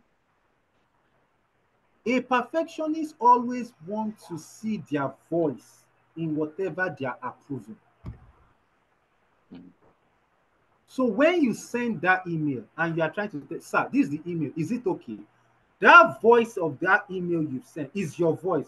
He wants to make sure that he turns it into his voice. He will start telling you, mm, oh, do it this way instead. You begin to change things and change it, remove this one, remove that one, add this one. mm, Before you know, it's no longer your voice. It is now his voice. But don't be mm, angry. He is mm, a co-male. mm, He is a co-male. Co-males are like that. mm, It has nothing to do with you. It has more to do with him. mm, Meanwhile, when you meet another person with a temperament that is different, maybe like a sang flag, mm, a sang flag is more likely to accept what you have written, will not even question it. mm, The only thing you will not like about the sang flag is because they talk too much. You know they are very loud. Because of that, you might have a boss that might talk, jam talk, and say something that you don't like. Yes. So Wow. you can see when you don't like the co-mail boss because he's always editing your content, you will still not like the Mm, sang flag boss because that's the type that can come mm, into the office and look at you and say, ah, you're eating rice. Why is your rice white? It's supposed to be black. And you'll be like, mm, which kind of boss is this? Can you not just not talk about my food? That mm, boss does not cannot even control himself when it comes to speaking because he's a mm, sanguine. And mm, sanguines always talk, they are always loud, they always put their mouth mm. most of the time. Things when no concern them, they go chook mouth John. If you know you have a boss like that, just understand personality type, understand temperament. You will stop getting offended. You will not get home and be saying, my mental health, my mental health, they hate me. Nobody hates you. Mm, mm, Nobody hates you. mm, So understand the personalities that you are working with. mm, When you understand the personalities that you are working with, then you will know how to deal with them. mm, Possess the emotional intelligence to know how to deal with them, and you'll be fine. mm, And when your boss calls you out on something that he doesn't like, I am begging you, don't personalize it. It is mm, that thing he doesn't like, it is not you. So don't go home mm, because that's what most Gen Zs do. Don't go home and start saying, my boss hates me. He doesn't hate you. mm, He didn't like the mm, way you sent an email to Mr. Lagbaja and you did not mm. tag the finance department. He didn't like that. Next time, tag the finance department so that they are carried Yeah. along. Don't Mm, personalize the issue. mm, Then you get home and then you personalize it. My boss, I think my boss hates me. Then you mm, have sleepless nights. Then before you know it, you now start saying that office is toxic. Any small thing, toxic, toxic. The office is not toxic. You are not just emotionally intelligent. Mm. Okay? Although there are some toxic workplaces, let's be frank. Mm. Okay? There are some toxic places. Yeah. And whenever there are toxic environments, run. Just run for your own mental health. Mm. Make friends with your superiors so that they can recommend you when it matters. Now, human being will Mm. recommend you. Trust me. Mm. It is not goats or chicken. God will not come down to recommend you. It's a human being. And most of the time, they will be your superiors. Because when they are recommending you for something, it is someone in higher authority that would recommend your name before they move you to a bigger place. Mm. For example, I moved into a professorial office recently. If you see my office, beautiful. But how did that Wow. happen? A professor mentioned there was an office space and they wanted to put Mm. a professor there. And the professor said, I'm not interested in moving there. I'm fine with my office. But the Wow. professor now said, Babajide is still scrapping inside that his office with another person. Next year is Mm. to become a senior lecturer that is supposed to have his own office. Give him Mm. the office a year before. It doesn't matter. Wow. Mm. If I was not in good terms or relationship with that professor, he will Mm. not think of me. We are 38 lecturers in the department. Why should he think of me? Wow. Mm. But the moment he said that, they didn't have a choice. And say, oh, that is true. That is true. And then they agreed. Mm. Now, oh, he's also a very good boy. He's also a very good boy. Before I knew it, I Mm. received phone call. You are leaving that office, you are coming upstairs. And before you know, Mm. I'm in a corridor now that all the doors are professors. I'm the only doctor. Wow. Because it's a professorial cadre office. The professor that should go Wow. there refused to go there. Come. Mm. Wow. But they didn't question. Another thing is when you are in good terms with most of your seniors, nobody will begin to say something wrong because somebody could have said, but he's a doctor, he should not be there. But they agree. They say, let him go there. It's fine. Let him go. Mm. You must be in good terms with your superiors. Let me add, I'm not asking you to be an ass licker. Mm. I don't lick ass. My tongue Mm. is not even that long to reach Mm. people's asses. Because for your Mm. tongue to lick ass, it must be long enough. Mm. I don't lick ass. And I don't carry bags up and down looking for favors. No. I stay in my duty post. I do my job. But whenever they call me, I deliver. I Mm. do my job. I don't say no. I deliver. Mm. I do my job. They are taking notes. Mm. Then I do my activities outside of campus. And I don't get Yeah. them involved. I don't do anything. I just do. But they follow me online. They see. So when I Mm. come to school, now them go call me say, I saw you go to Futo. I saw you. You went to Funab. I saw you. You went to this. Mm. Fantastic. Well done. Well, I Mm. saw you take a picture with Peter Obi. I saw Obi. you take a picture I saw with that. this one. I saw you do this. They will call me and then they say, thank you so much. We are proud of when BBC came, the same thing. Wow, thank you for bringing BBC to the campus and doing this is Mm. amazing. Well done. Mm. I am not going to them telling them what I've done. They saw it on the internet and they are coming to meet me. So be Mm. careful as well.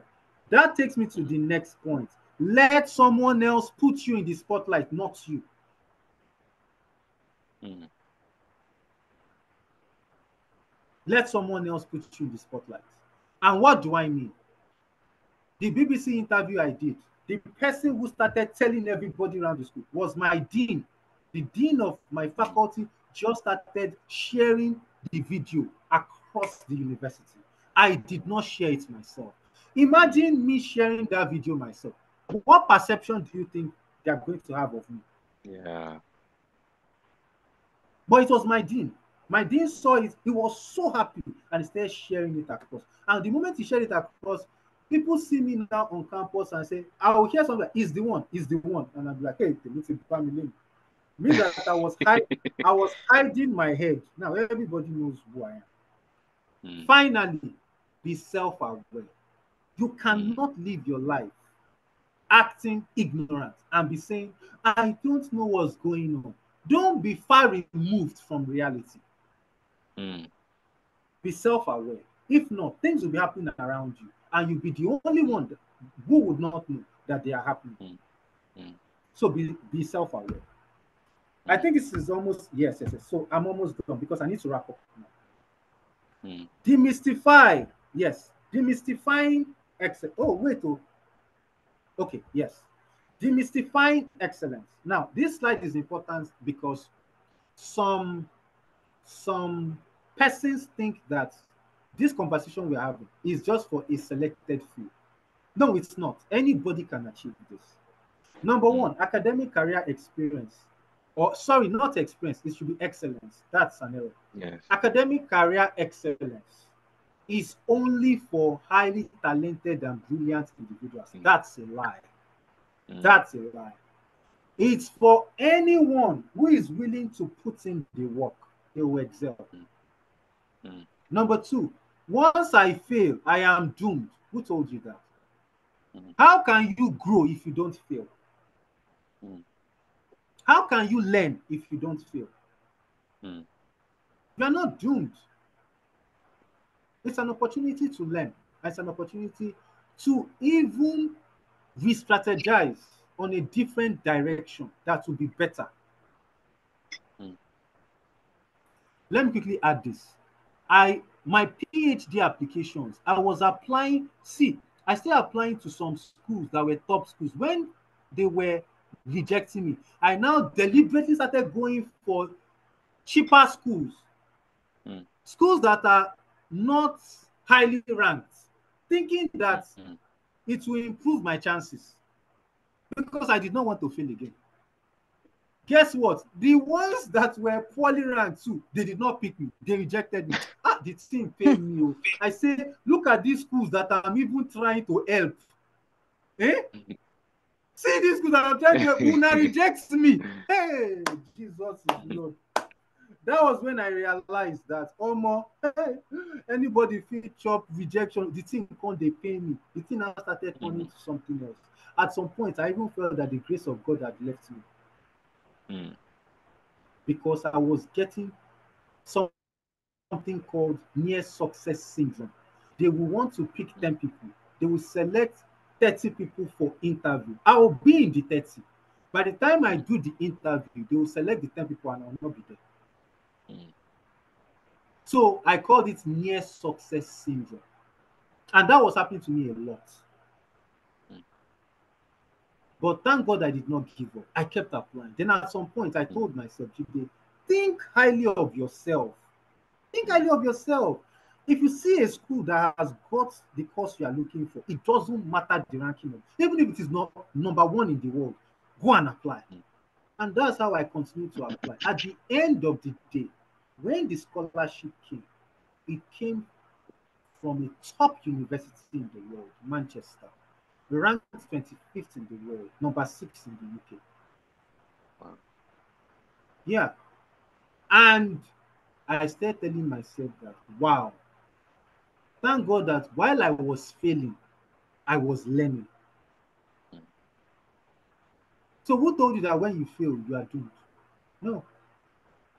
I was failing, but I ended up getting the best university. The universities mm, that rejected me, they are not well ranked like Manchester.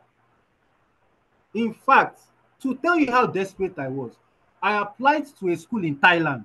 Thailand. I was willing to go all the way to Thailand. The school even rejected me. The stupid school also rejected me. mm, You mm, see, but as I said, I started learning. You yourself, you are looking down on yourself. Why? mm, No, like, why are you looking down on yourself? Because you failed. So it helped me to re-navigate, and I just redirected my path, and I ended up in one of the best schools in the world, supervised by mm, the very best people in my field. mm, Only geniuses can attain such level of excellence. That's a lie. All you need to mm, do is to put in the energy, and you will get it. It's mm, effort. It's not genius. It's effort. I am not mm, a politician, so I can't fight for positions. mm, Many of you are on this call, and that's probably what you are thinking. Nobody is asking you to fight for positions. I'm only asking you to know how to be in the good books of your superiors and be intentional about it. It's not that you are just there saying, if they see me, they will see me now. They are cuckoo seeing my work. Don't do that too. Be intentional about it. For example, how do I do my own? I am close to my dean and I share things with him. The moment something happens, I tell my dean. The moment something happens, I tell my dean. My dean likes the fact that I'm carrying him along. He likes the fact that the relationship we have is informal. And that's the reason why he did not hesitate to share my BBC video across the school when it was time. Another thing that my dean did because of politics that I've done. Normally, if you get an opportunity and you are requesting for study leave, you must prove that whatever you want to go and learn will be useful to your department. If it's not useful to your department, they will not approve it. Guess what happened in my case? 2021, I got a scholarship to go to NUTM, Nigerian University of Technology and Management, for a PGD in entrepreneurship, technology, and design. It has nothing to do with what I'm studying or what I'm teaching in FUTA. I was doing it because of Illumania, and that had nothing to do with FUTA. But when I got it, they said I will be in Lagos for 1 year. So I needed a study leave for 1 year. I did not go to my HOD. I ran to my dean because I knew I have a good relationship with my dean. I also know that my dean is higher in authority than my HOD. So I went to my dean and I said, Dean, sir, this is what I've gotten. I really want to attend. I really want to attend. Please, sir, help me because I really want to attend. He was looking at me. He said, this thing that you're asking me to do is hard, though. I said, yes, sir. That's why I'm coming to you. He said, okay, have you told your HOD? I said, no. He said, go and tell him. When I told my HOD was already saying, no, you cannot go. You cannot go. Not even because whatever you want to go and do has no relationship with what you are doing in the department, but because many lecturers have gone on study leave, and that's the truth. About 6 people have already left. So he was like, you will now be the 7th person. Ha! No, we can't continue to lose people like that. And I was just begging him that, sir, this thing is so important. I really want to do it. Blah blah. As I was talking, the dean just came in, and he just said. So when he came in, the HOD said, is Macaulay that came to me. He was talking to the dean as if he wants to report me to the dean. He doesn't know that I've already informed him. And I love what the dean did. The dean did not tell him. He has told me. The dean took the letter and pretended like he's reading it for the first time. Wow. And he just said, let him go. Let him go. Let him go. My HOD said, He said, let him go. And then he made a comment. He said, you know what? This boy came back after his master's. Many of his colleagues, they ran away. He came back after his PhD. Many of his colleagues, they ran away. If these are the things that make him happy in Nigeria while he's still with us, we should better make him happy. And the HOD was like, well, okay. That's how I found myself in Lagos for 1 year. But he did not just sign. He said, who will teach your courses? I said, I'll teach them on Zoom. And he said, no problem. So while I was in Lagos, I was teaching on Zoom. Wow. Okay? So this is workplace politics. If I did not play the politics like that, what will happen is I will march to my HOD. He will say I cannot go. I'll go to my office. Then I'll be ranting. Yeah, the department hates me. They don't like me. And I will not go again. But there are ways around every institution. There are ways around every system. You must learn what is obtainable. So I'm not turning you into a politician. No. I'm only telling you to be wise and know who are the people that make decisions in your organization. How can I be in good communication, contacts, have a good relationship and rapport with them, such that they will favor me? Don't forget that they have a right to show favor anytime they want and take it back anytime they like. The question is, why should you be the one that they want to show the favor to? Mm. That is why workplace politics is important. Mm. As long as I am doing my job, I will end my relevance. That's a lie. You can be doing your Mm. job and they will still not recognize what you're doing. So it is important for you to be Mm. intentional. When they call for social gathering, go. Don't go home. Go Mm. there. Interact with your bosses. Ask them how life has been. Sit down with them. Send text Mm. message. Happy New Month.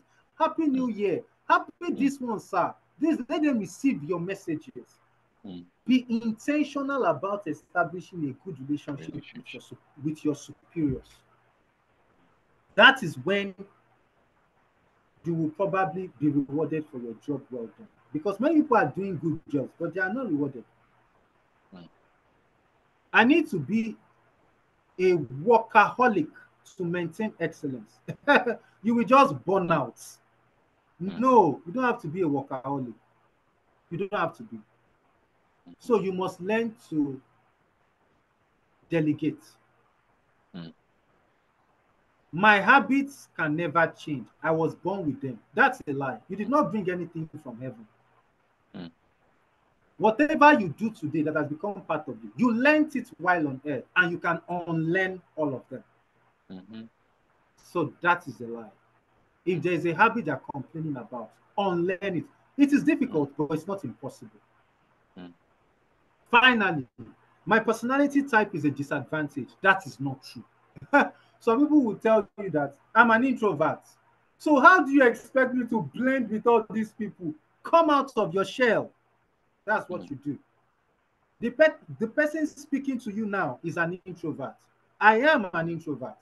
But the day I realized that if I keep telling myself that I'm an introvert, I just like my personal space, I don't lie, I don't know how to talk, it's going to affect me in many ways. I start coming out of my shell. Mm. I start coming out of my shell deliberately, intentionally. Today, if I ask a group of people, do you think my nature, what kind of vibe do you get? Am I an introvert Mm. or I am an extrovert? You see that the room will be split into two. Some will say, no, Mm. he's an extrovert, he's an introvert. I'll now begin to laugh. And the reason is because I have succeeded in coming out of my shell to the point that I Mm. have confused people. They now think I'm an extrovert. Meanwhile, my default setting, I'm an introvert. I like my personal space. Mm. So you have no excuse. Come out of your shell. Mm. Be able to approach anyone after a conference, introduce yourself and get their card. Yeah. Establish a relationship. Don't say I'm an introvert, I'm shy. I don't know how I'm going to talk. I pity you. I Mm. pity your career growth because it can be Mm. accelerated if you know how to use social skills to your advantage. Mm. Okay, so work-life balance is the last thing, and I'm going to be quick about it because my time is gone. Mm. Work-life balance. Work-life balance refers to maintaining a harmonious relationship between your work and personal life. It involves Mm. consciously managing your time and energy to meet Mm. both professional and personal commitments while Mm. prioritizing self-care and well-being. Mm. This slide is important because some of you will think to maintain excellence, then I must die. I'll be working every day. No. Mm. Learn how to take time off from work and rest your Mm. body. Mm. Rest your body. If not, there will be problem. Oh. Mm. Rest your body. Next slide. Set boundaries. That means get to a point where you would say, I can't take anymore. And say it respectfully. I can't take Mm. anymore. I already have a lot. I tell my bosses this, I tell my professors this. And because they know I don't reject jobs, the day I tell them that I have so much already, sir, I can't take it, they will understand. It is the person that is always running from work that they will not like the moment you say you can't take enough. Mm. But if you already have the tradition of always taking, they will give you this, you will do. They'll give you that, you will do. The day you now say, sir, I already have so much I'm doing right now. they will agree with you. They will not be offended because they know that you have never said no to jobs. If you say no, then indeed Babajide is occupied. mm, But if you are the type that now to they run away from work, you don't they do. You just they run away. mm, The day you say I can't take care, you say you can't take. Which one have you even taken? You've not taken any of. You still say you like can't. Which boundary are you setting when you have not even taken any job? So you need to understand that. Secondly, allocate enough time to complete your work or task so that there will not be too much pressure on you to deliver. Once they give you a task and your boss is saying, I need it by tomorrow, tell him immediately, it's not mm, possible. Please give me 3 days. Tell him immediately. He will first of all say, what is in the work I'm giving you? You can do it in one day. Oh, you are so lazy. So you can do it in one day. Okay, okay, okay. 3 days. Okay, you have 3 days. mm, But you have shifted the argument. You have bought yourself more time to deliver the work. But if you are the type you don't talk, he gives you mm. 24 hours. You say, okay, sir, yes, sir. And you know you cannot, you will be in trouble. Yeah. Mm, You will now start using your entire night to do the work. You will now wake up with bloodshot eyes, mm, headache.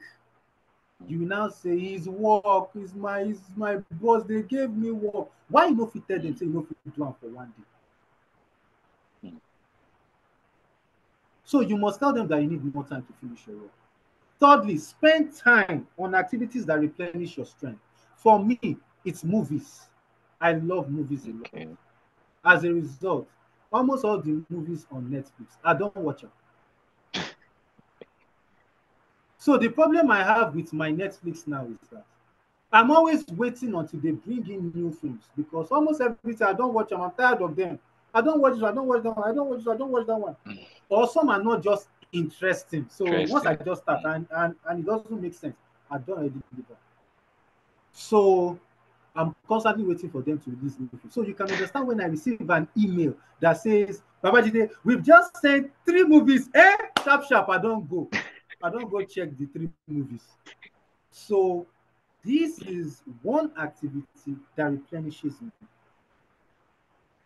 And I spend my time on it a lot to replenish myself. mm, That's why I don't get, you see me achieve so many things, but I don't break down mm, because I have my way of, I say, rewarding my body for a job well done. mm, Learn to reward your body. After you have stressed in the day, reward the body. You know that your body likes certain things. For example, mm, my body likes to watch films. It's not me, it's my body. mm, I'll just watch the movie, and after the movie, I feel good. mm, Yeah. Sometimes it's hang out with friends. Me and my friends, we just say, okay, my workplace friends, by the way, we are just 3 in number. yeah. We will just Mm, go to a place, we sit down, we are the same age group. So we sit mm, down, we have fun, we buy this mighty fish, long fish is 15K.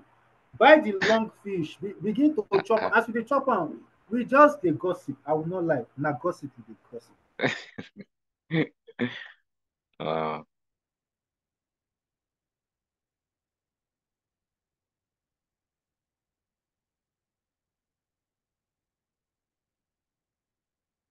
Replenish your strength. Overworking yourself won't increase your productivity. That's a lie. You will break down when you do. Find time Mm, to rest. Burning out will cost you more. It will cost you more because if you are resting, I will. You see, I have some workaholics in my school, and when I tell them, if you are tired, why not take a week off? They say, take a week off. I mm, cannot, Ike. There's a lot mm, of work to do. Blah blah blah. I will say, but if you fall sick now, you will take 2 weeks off. That is mm. by force. So why not just give yourself a week off? Is it until you fall sick that you will now be in the bed and you can't move anywhere for the next 2 weeks? So if you burn out, it will cost you more. Just take a week off or take 3 days off.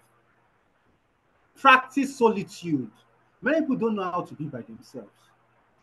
There is something beautiful about solitude when you are on your own, when you are by yourself.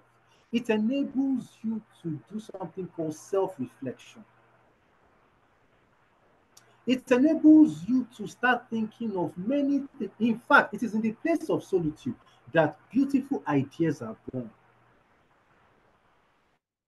Yeah. Practice solitude, extremely important because it helps you replenish your body faster, especially your mind. Learn to delegate tasks and outsource jobs. You don't have to do everything. Mm. There are many. Let me tell you some things that I do. When my prof gives me some work to do, I have younger ones too that I'm senior over. I just push it down to them. Mm. But they give it to me. I check it out that they've done a good job. Then I now go and give it to the prof. Prof will think it's me that actually did it. Thank you so much. God bless you. I'll say yes, sir. But not be me do. Now my juniors too. Hmm? So you Mm. yourself, be wise, delegate tasks. Mm. Remember, if you die, you'll be replaced and life will continue Yeah. without you. Mm. This is what should let you take work life balance very seriously. You are not so important. Don't Mm. think too highly of yourself because Mm. if you die today, they will only mourn you for 2 weeks. Mm. After mourning you for 2 weeks, they will replace you Mm. and work will continue. Life will continue Mm. without you. Mm. So don't kill yourself for one organization. Mm.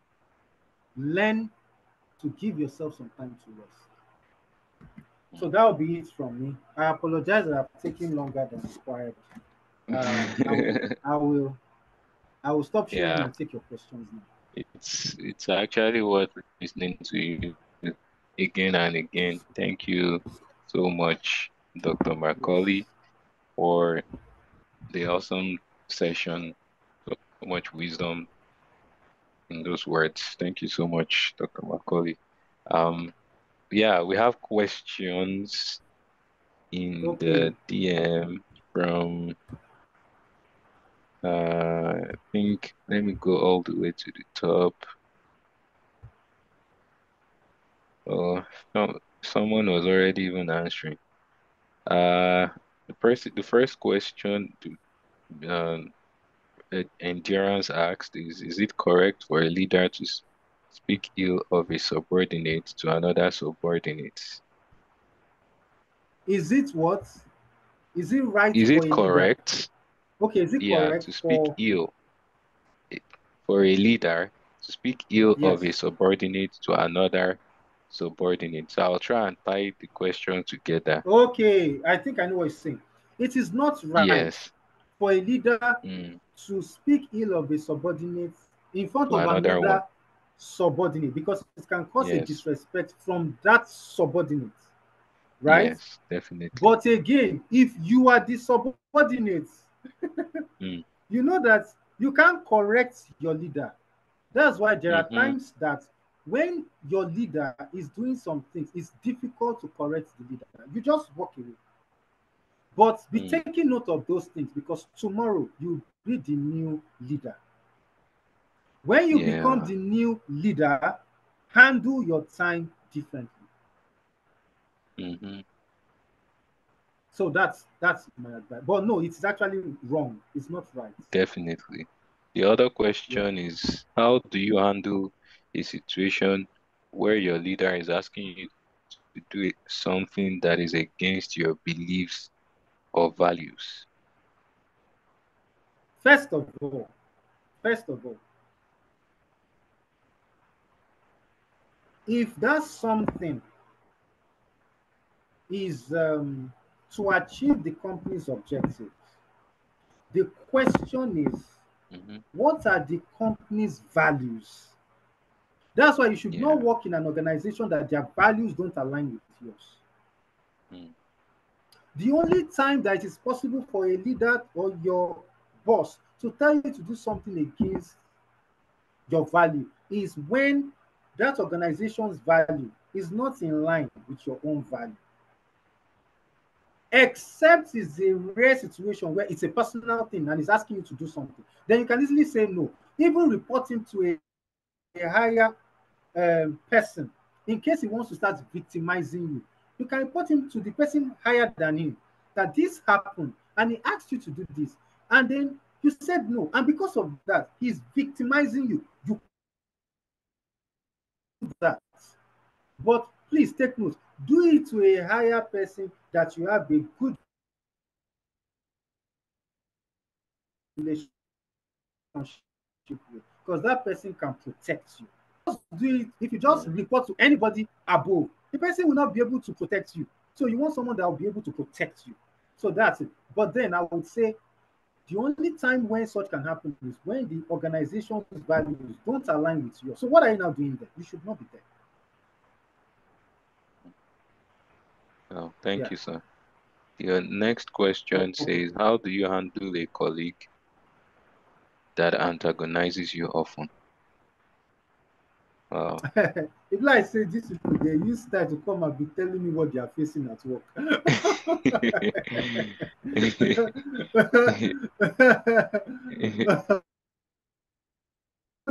Okay, I'll do my best because I don't have answers to all the questions in the world, but I'll do my best with the little Hmm. knowledge I have.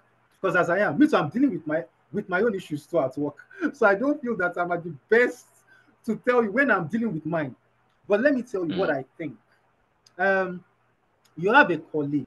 Now, if it's a colleague, it's not a senior, but it's antagonistic. No problem. mm-hmm, Go directly to the person and ask, please, I just want to ask because I notice that anytime I do this, it's almost like you are always speaking against me. Did I do anything, that you did not like that is making you to have me in mind, and it's making you mm, to always contradict me or, say something against me every time? Did mm, I offend you in any way? Please let me know if I did so that I can apologize. mm, Go with a white flag.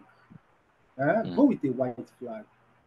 I don't mean you should go there with a white flag. It's an idiomatic Yeah, yeah, let's go with white it's an handkerchief. idiomatic expression. Exactly.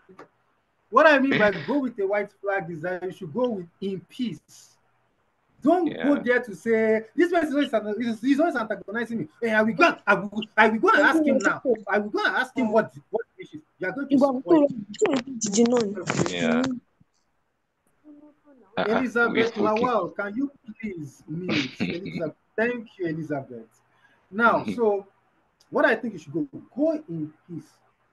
You Hmm. see that you are more likely to get an answer. The person is more likely to say, you did not do anything. It's just that before you know, they're already talking. Or, Yeah. and it's possible that the person will not say anything. You didn't do anything to me, and that's it. Mm, If you've done that, then please, it's fine. You've done what you need to do. If the antagonization continues, don't count it as anything. Just don't let it get to you. Okay? mm-hmm. Don't forget that you should not let everything get to you. That means you are too soft. If you are that soft, you are going to have a problem. Okay? Don't let things get to you. Understand that not everybody will like you. You are not Yeah. jollof rice. Even Nigerian jollof rice, some Africans don't like it. There is still an Yeah. argument, Nigerian jollof rice or Ghana jollof rice to this day.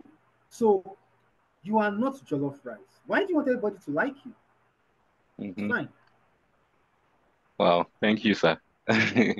The next Okay. question. So someone is asking for the slide. The slides will be sent to the WhatsApp group for those that are on the WhatsApp group.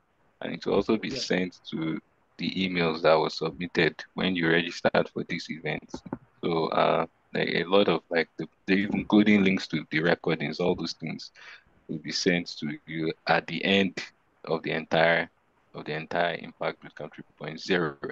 So the Yeah. next question was the person is asking when you delegate, because I remember you mentioned about delegating tasks. So when you delegate Yes. tasks to your subordinates and they disappoint and they don't keep to time, so what do you do in such instances? My dear, you should be smarter than that. Let me tell you what I do. Number Mm-hmm. one, I know my subordinates. Don't forget, the reward Mm. for a work well done is more work. I know Yeah. the one that will disappoint me. We work in the same mm, organization. How will you not know your workers? You know everybody. So I know the one that will disappoint me. I know the one that will mm, not disappoint me. Now, the one that will not disappoint me, I always mm, ensure that I encourage them with things. So let me mm, give you a good example. I give financial reward. mm. I'll give something. I'll say, I know say no be your work, but just help me. Yeah, take, collect. You will be here.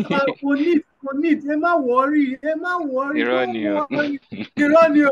Don't see. Don't worry. Don't worry. And it take a move. Don't worry. You just see that the moment I have used financial this thing to commit, they will give me the stuff Yeah, because they know I do not have to give them the money. As if by yeah. the fact that I am a senior, I can send them to go and do it. But I'm Mm, giving the money because one, I want you to know, I don't want you to feel I'm just a lazy senior. I want you to know I mm, respect your time. It's my yeah. job what I'm giving you. So let me give you something to Mm-hmm, compensate you. And they've mm-hmm, never failed me. So I don't mm. know whether you want to use that style, but they've never failed me. Yeah, I Yeah, think I think it all boils down to understanding their capacities, like what they can exactly. do, what they cannot do, and also rewarding them when they because it's just what we do in it's one of the principles of Yeah. machine learning.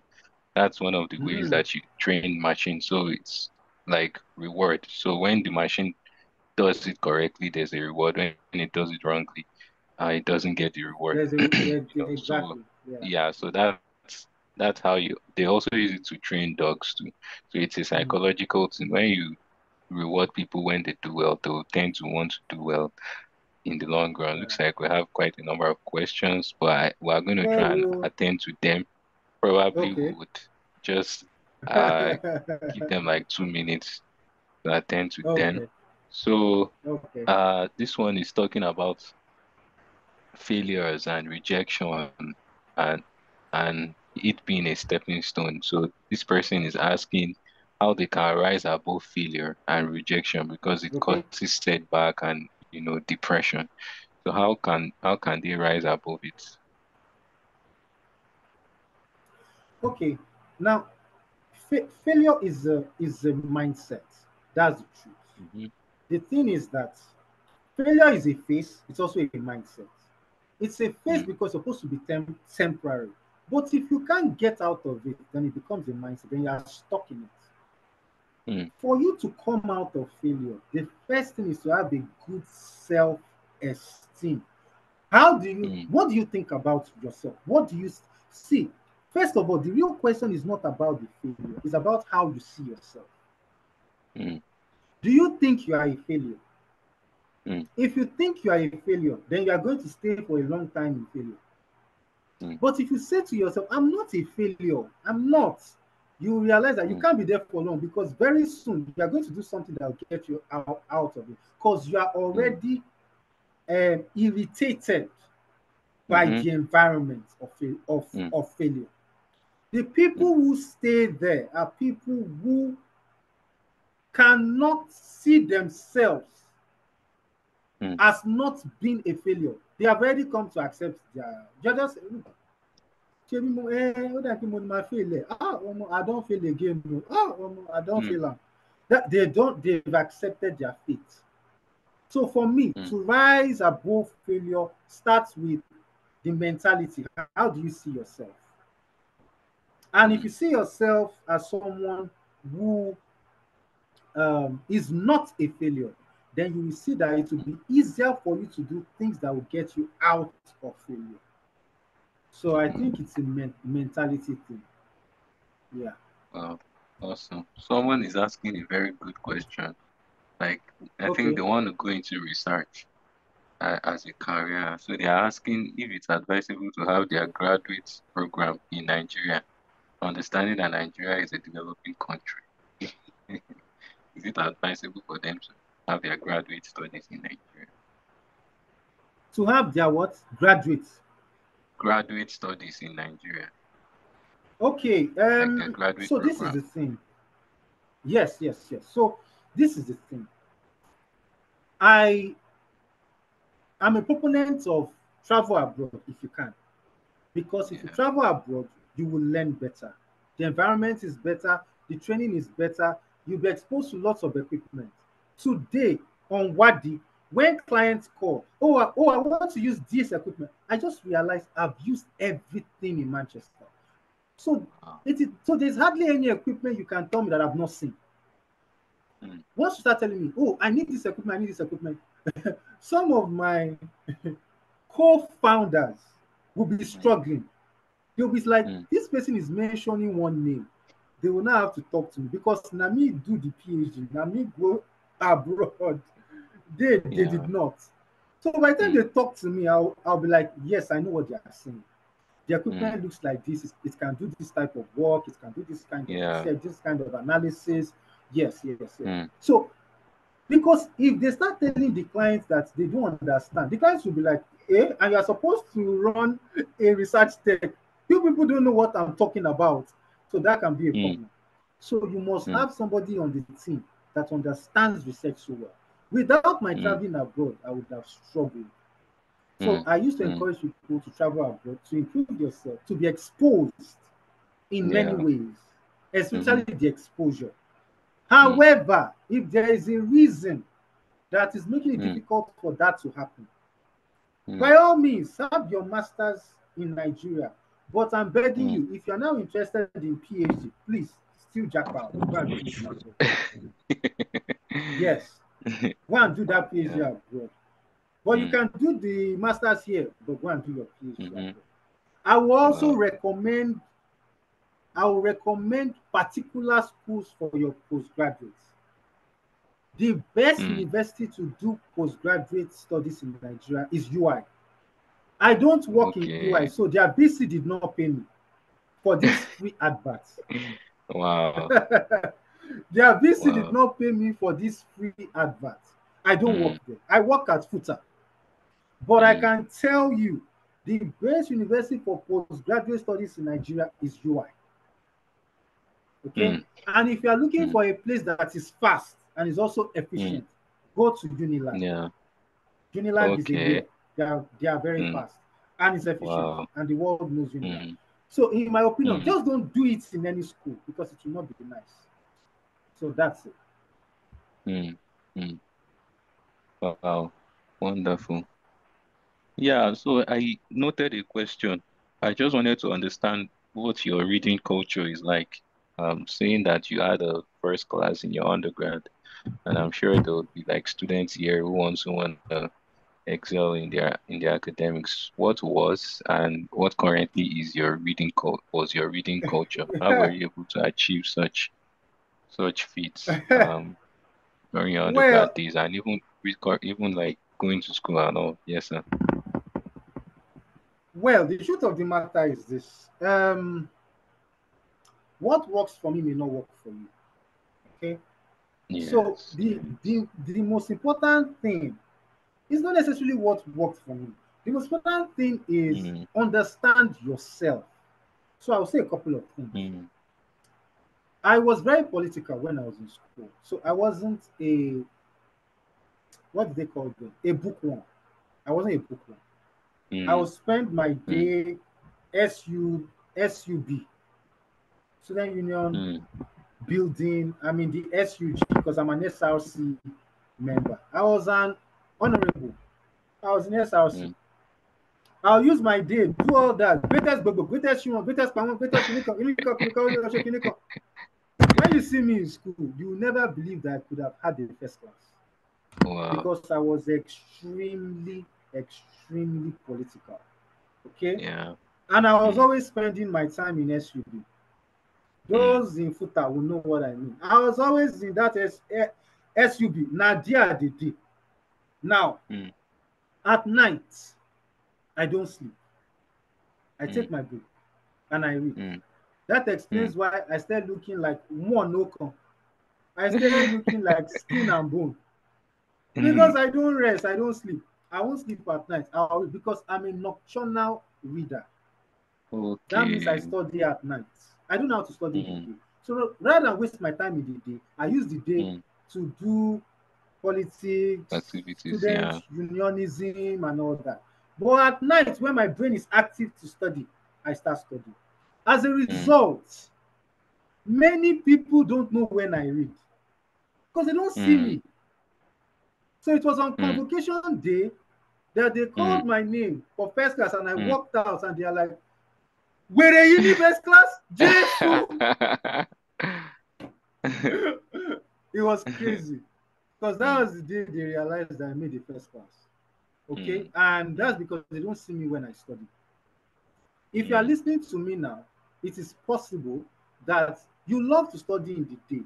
If you try nights, you will get headache. If you are that kind, don't be like me. Reduce your daytime activities because that's your most productive study time. So that you can have more time to study. Unlike me, I'll be night guy. So I could easily use my day to do different other things. So it's not mainly about how I study, it's mainly about understanding yourself. If you understand yourself, then you know the best time to study. Another thing about me is I don't like studying where there is noise. Noise distracts me easily. So the first time I went for night class, 100 level, I followed my colleagues. They were saying, "We are going for night class." Me too, I carry book. Let's go for night class. Now, so we go for night class. When we got to the hall, ETF hall, those in Futa here will understand what I'm saying. ETF hall, I was there. And there are many of us there for night class. Apparently, some did not come for night class. They came to check babe.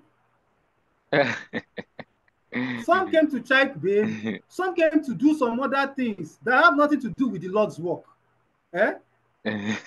So, as they are doing their thing, they were making sounds, noise. I could not concentrate. Read, yeah. Another stupid idiot who want to walk from here to here, he'll be dragging his feet, share. All those things will be entering into my head. I can't concentrate because sound affects me. Okay. Affects my concentration. That was the first and last time I went for night class. Because I could not study anything. And to make it worse, on my way home, as I was entering around 5:30, the people that did not leave, they saw me, they were saying, "Iwe." They did not know that I wasted the night. Exactly. So, in essence, what I'm saying is understand yourself. You don't like sound. Read in a place that is quiet, in your room or somewhere else that you know is quiet. Peace and quiet. There's no need to follow. You follow your mates. Then your assimilation rate is now slow because it's your assimilation rate you should pay attention to. And how do you know your assimilation rate? When somebody asks you after you have studied, close your book. When they now ask you, maybe you've read cell. Oh yeah, what is a cell? You now be like, a cell, a cell, a cell. Wait, a cell. I read this thing. A cell. You just see that what has happened to you is that you were reading, you were not assimilating. When question and answer starts, that's why you should have a study group. If you have a study group, they can ask you questions and you realize that they did not stick. Those things didn't stick. The second time you will go and read it, that's when it will stick. The problem with people is that they will open their book this night. They will open their book this night. The exam is 8:30 a.m. tomorrow. They open their book for the first time. They are reading it now and they want to go and pass tomorrow. My dear, you have a C. The best you have is a C. It's not possible. That's not how you study because the brain will not be able to retain information. The time is too short. But if it's something you've been doing, you also got your what's it called? Your reading partners. You people now did question and answer. At that point, you will see that not everything has entered your head. You'll be able to go and re-upload them. By the time it's 8:30 and you go and oh my God. Now you go get. So this thing is not rocket science. We are not geniuses. We were just smart. We knew what to do. Okay, I'm not a genius. I just know what to do. So that's it. Wow. You don't have to be a genius. You just have to know what to do. And you have to Exactly. understand what works for you, Yeah. basically. So I think this would be the last question from Lucy Okay. Esosa. She said she has given up on putting herself out there because every time she does that, someone superior or a colleague always take advantage and disrespect her time. And they always disrespect her. They take advantage of her and disrespect her time. Is there a way to stop this from happening It or is. rather, is there a It, way to manage it? what do you mean by putting yourself out there? Yeah, please, So I need I Miss need I Lucy. need more information. And if you don't mind, Lucy, Esosa, if you don't mind, could you speak to me? Because I want to get more information and we could all learn. So, because I want Yeah, to get more information. okay. Um, so Miss Asusa, can you put more light on your question? What do you mean by putting yourself out there? All right. Good evening, everyone. Good Good evening, sir. evening, ma'am. Thank you for the opportunity. What I meant was, Yes. um, I'm kind of a junior staff, so and this thing started during NYSC though. So I applied to stay back after NYSC so that I could learn more. But even before then, I realized that each time I want to learn or I want to um, just put myself into the work, I realized that my superiors get to lead the whole thing for me while I'm still trying to grab the ropes of the work. And then there have been instances where they just leave it for me. Sometimes, especially in government related environment, when they see that they don't want to go the extra mile, they just go the extra mile because you just want to learn, and that's all they have to offer you. But Mm, as time goes on, they leave all of the work for you. A whole lot gets to pile up, and they expect you to come out with the best results. And then I get to do all of that even without being um, noticed. I don't do those things to be noticed. And then wow. even when it comes to recommendations, you will now find out that especially recommendations that come with certain benefits, they'll give Mm, it to the same people who are ahead of me. My boss is aware of all of these things, but at his own person, he doesn't like calling um maybe like to the especially person. It's just some of us who are junior, persons like myself, who is trying to just push him and get to learn the ropes of the work. We just, it's too much pressure, and nobody. It's a medical environment. You get to do most of. I get to do most of my superiors' shifts. It oh, doesn't matter if I've never had rest, quality rest for a week.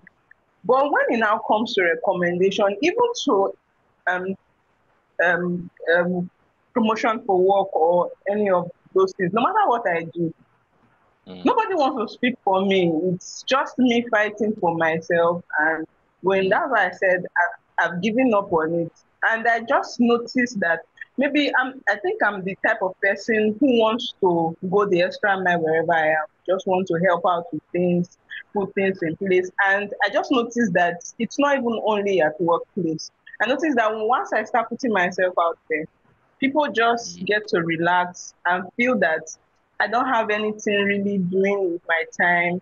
And sometimes I mm, give myself to Mm. a lot of training. So when I want mm, to now give my time to those things, so if I have to now say no, I now mm, have this habit of not having.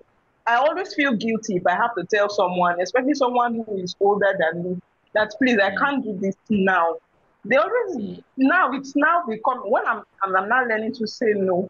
Persons are mm, now thinking that it's what is in my mind I want to now start doing. It's not, Mm, I don't like doing it when and where they want something done. That's what I meant done. by that.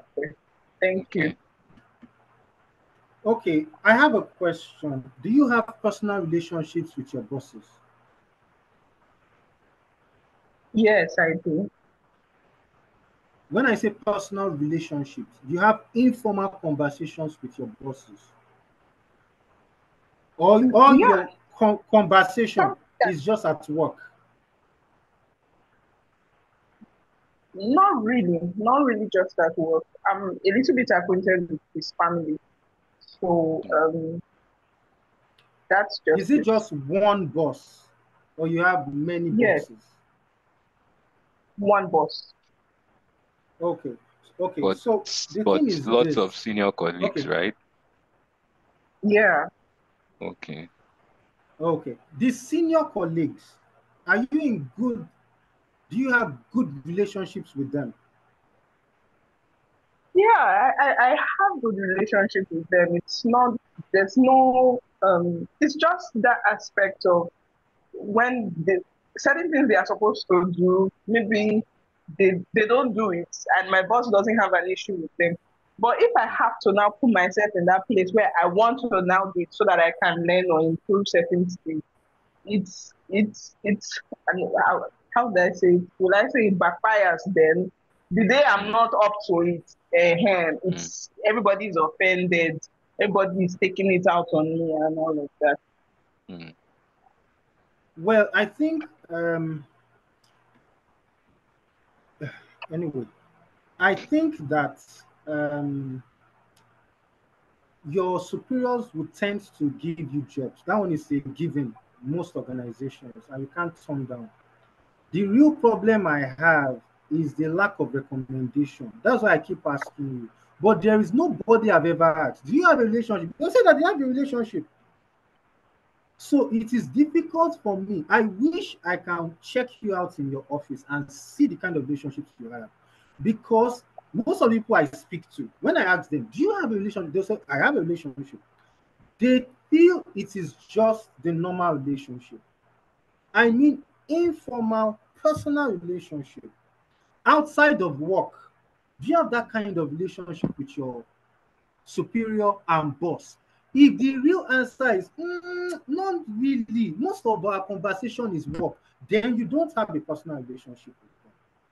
Because if you're working in a place, you definitely have a form of relationship with your people now. But what I'm asking for is different. And you see, for recommendation to come, when I was teaching, you realize that I said be intentional about the relationship you have with your superiors. It will be different. And so my concern with Lucy's case is not whether they are giving her work. That one will happen. And in fact, your work will increase. Sef. I've said it here. My work is to increase. The work, see, the reward for work well done is more work. Once they give you the first one and you've done it well, expect more. Normal. It doesn't matter. If you leave that company, you go to another, you see that it's the same thing. The reward is more work. The real problem I have is then why are they not rewarding you, recommending you, putting forward your name? My best explanation, two things. I may be wrong, please. I may be wrong. My best explanation. It is either the environment is indeed toxic, because there are toxic environments where they do not regard or respect your effort. It doesn't matter what you do, they will not. That's the first. But I don't want to be quick to say it's a toxic environment. I need to have more information to be able to say that. The second option on my mind is, don't forget that I mentioned something when I was teaching. I said, if you are the type that you've done all your work and you think it should be enough for you to be, I think it's enough for you to grow up the ranks. It's not enough. You could have done all your work and you still not go anywhere. So that's why I feel maybe Lucy has fallen into that category. She's doing all her work, but it's not enough because the place of, I'm not saying that is what it is, I'm just bringing up different possible options. The place of politicking is not solid. There is mm, no personal relationship with those superiors. You could have with your boss, but what about your immediate superiors? I'm not sure there is a personal relationship. I think it's just workplace relationship. I think it's workplace relationship because, but you need to be intentional about personal relationship. That's why I said if it's not something you intentionally build, your situation will just be, I'm a worker here. I've done this work. Oh yeah, reward me. The favor might not mm, come to you because they mm, have a right to give the favor or withhold it. mm, What you want to do is to position yourself and have an intentional relationship with them to the point where when they want to give the favor, they think of you. mm. So that's the issue. Mm. But I don't know if So, what I've said makes any Doctor, sense to Lucy. how can we develop? I know you mentioned stuff like sending like them wishes on their birthdays, like send them wishes Happy New Month. How can one develop like that extra relationship? Did okay. So the truth of the matter is Mm-hmm, you can't develop such a relationship with all of them. mm-hmm, I need you to understand energies. There's something called energies. There mm-hmm, are some of your bosses that you know that you guys just have similar energies, maybe because the mm-hmm, person likes you. Some people will not just like you. The more you will try to be close to them, the more they will hate you. Just stay away. mm-hmm, But there are some of them that you guys just share similar energies. You must, you must build on that energy. Don't just leave it there. mm-hmm, How do you build on the energy? I've talked about text messages, visit them in the office and just say, I came to say hi, sir. I was passing by. yeah, I said I came in to say hi. mm, These are simple things that will not cost you anything, but will plant so much positivism in the mind of that boss or of that person. mm, Then the person will have the tendency of giving you work. Not because they don't like you, but because they are trusting you. Do you know how many jobs I've mm, done through my team that has nothing to do with me? I should not be doing that work, but I end up doing the work. mm, But I understand why. mm, Okay, so they will start giving you work, and you have to do it, and you continue mm, nurturing that relationship. Your reward is going to come eventually. That's just it. Your reward will come. Then, if you're an NYSC person, it's going to be hard. Though. You are not yet a staff. So, if you're NYSC, you can't be asking for demands. You are a contract staff. You're like in fact, you are not a staff. Sir. mm, You are not a staff. So, sometimes I hope you are not asking for favor prematurely because mm, you must. The kind of favor you should ask for at that point should be favor of how to become permanent staff when you finish. mm, When you achieve that and you are now inside, you can now start promotional favors and many other ones. So you mhm, also have to be careful to know that I'm a copper here. I'm not a staff yet. And if you're a copper, you go do many things. So because I remember when they just gave me this job as a lecturer, my first job, I was a GA. I was a graduate assistant. All I had was my bachelor's. 2 weeks after NYSC, they took me. I was a GA. As GA, wait till I mark. Hey, God have mercy. They'll be bringing them like this.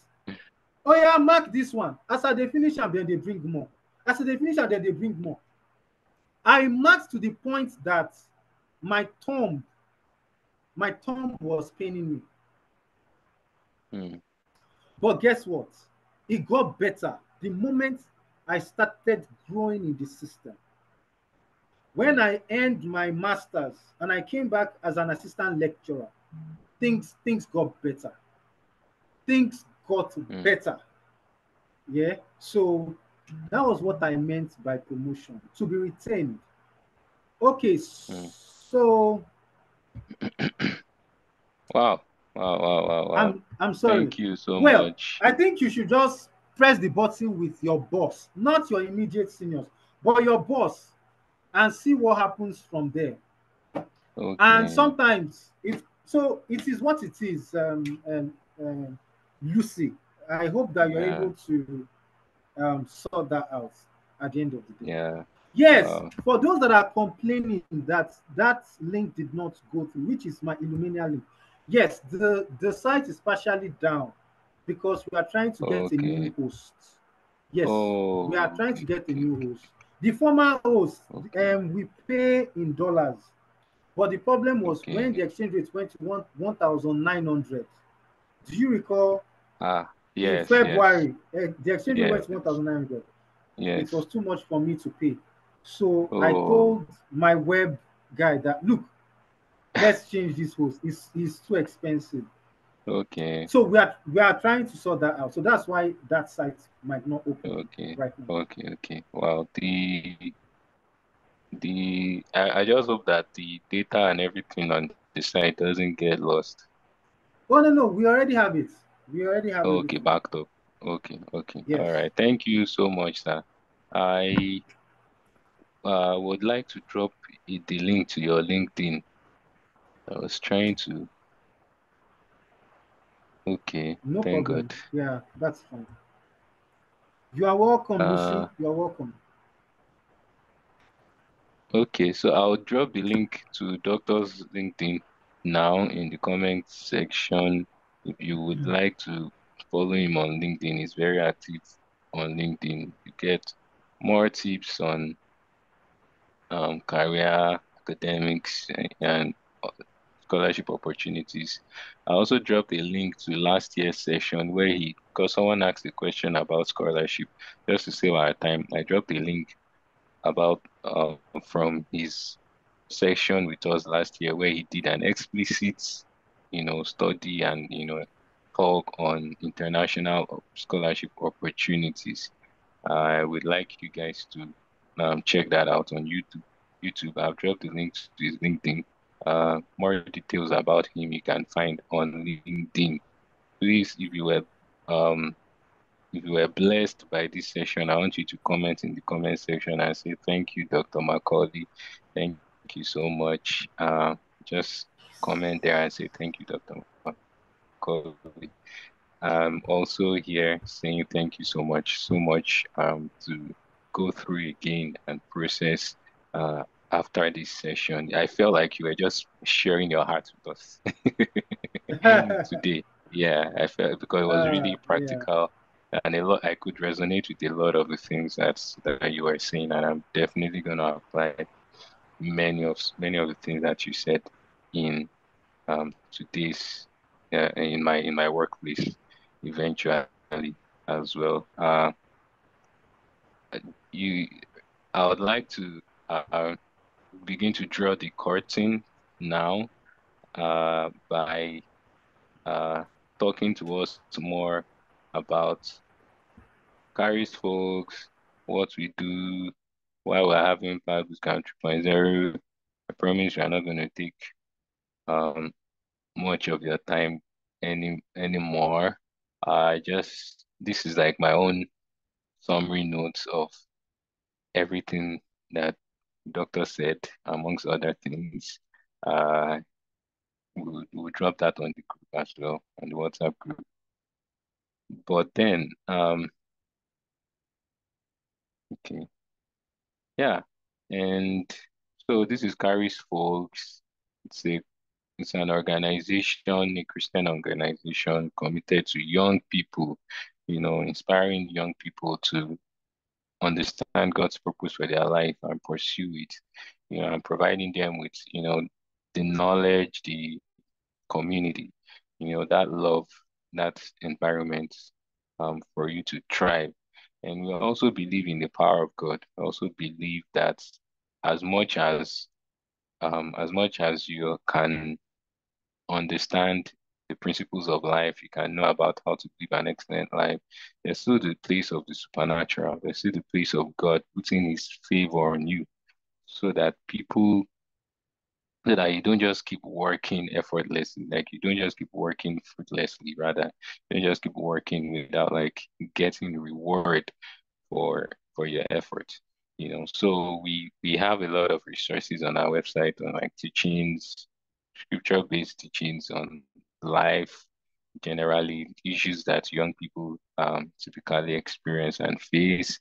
And we have a great team of guys that work together to make all these contents available.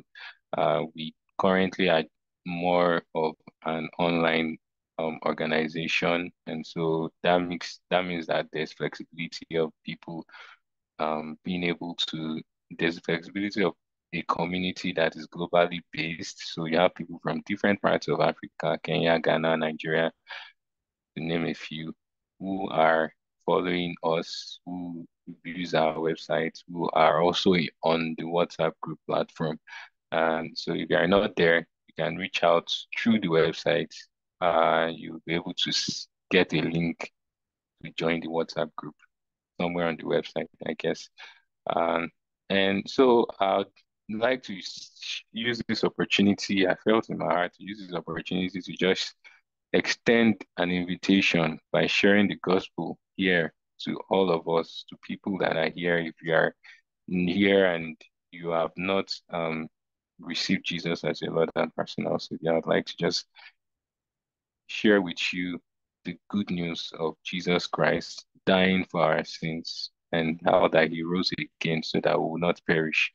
And I would like to extend that opportunity for you to receive him into your heart and receive eternal life, opportunity to not perish, opportunity to receive forgiveness from your sins. And that simply happens by believing in your heart that Jesus died for your sins and rose again the third day for your justification and confessing him as your Lord.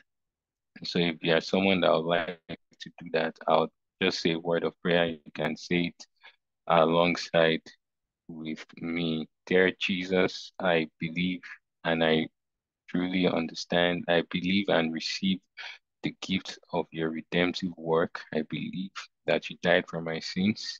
I believe that you rose again the third day for my justification. And I believe that you are my Lord and Savior. And so, Lord Jesus, I receive you into my heart. I receive your salvation and I receive the forgiveness of my sins. In Jesus' name, amen. I would, if you just said that prayer with me, congratulations. You're a child of God. Yes, grand finale is tomorrow. Yeah, so yeah, tomorrow's session is also entrepreneurial excellence, someone who is doing very well uh, in his and he's someone who like I know him very well personally. Like he's someone who started from scratch. And one of the reasons why I intentionally decided I have access to, bring, people. But one of the things that I think about when I'm thinking of bringing a facilitator is I want to bring someone who who started out in Africa, who started out in this seemingly on this seemingly I don't want to use a bad word, but like I know how hard it is, going from grass to grace in Africa, especially in Nigeria, in this context. And so I intentionally make a habit of looking for someone whose experiences or experience is or are relatable to us, to the audience, because most of the young people that are the audience of this event are young people from Africa. And so we want someone whose experience is relatable to you, So this is someone who started from the scratch and has continued to build his enterprise, continue to scale up his business. The last time I interfaced with him, for instance, is e-commerce business. The last time I interfaced with him, he already has like a supply chain across West Africa for his e-commerce business. He has a supply chain across West Africa. I was like, wow, this is massive. Meanwhile, back then it was just, it started out with just like you're going to hear a lot of the stories. I think it started with affiliate marketing. It started with just selling, data That's like data sub and all that. And then he scaled that into a website, scaled that into an app where you can use to like get your data sub. He scaled his e-commerce business into something that he can serve across West Africa. And then we went into real estate investment. He has an entire like acres of lands that he is the CEO of the entire like real estate firm where they like sell in millions and they make their profits in millions. And it's just to show you how that you can, just like what one of our speakers said yesterday, your background should not stop you from pursuing excellence. So I'm really looking forward to hearing from him. It's going to be very practical. It's going to be a question and answer session. Come with your questions, come with your curiosity to learn in that particular section. Uh and it's gonna be 7 p.m. tomorrow. I look forward to seeing everyone there. Tomorrow we're gonna announce the winners for the custom hoodie. Yeah, the custom Carisworks hoodie. So it's people first. The first primary requirement for that one is you ought to have attended the 4 sessions. If you attended the 4 sessions, then you stand a chance to win that. But then people that fill the form, of course, some people are going to be selected to get that data subscription because we understand the way the economy is, and we understand that a lot of people um would really appreciate that kind of support to be able to get access to this knowledge that they have gotten or they are getting in this event. So please fill the form that was sent into the chat sessions. And if you have any questions about Paris books or like Impact Bootcamp, shoot me an email, victor.ojo@carisbooks.org. That's one place where you can reach me. I would respond. Yes, I would respond. And if you're on the WhatsApp group, yeah, you would originally definitely would see my number on the WhatsApp group. Also, if you'd like um, mentorship with Dr. Macaulay, please go and reach out to him on LinkedIn. He's going to respond, and he's going to give you more details on how to go about that. Mentorship is very important, just like what he said.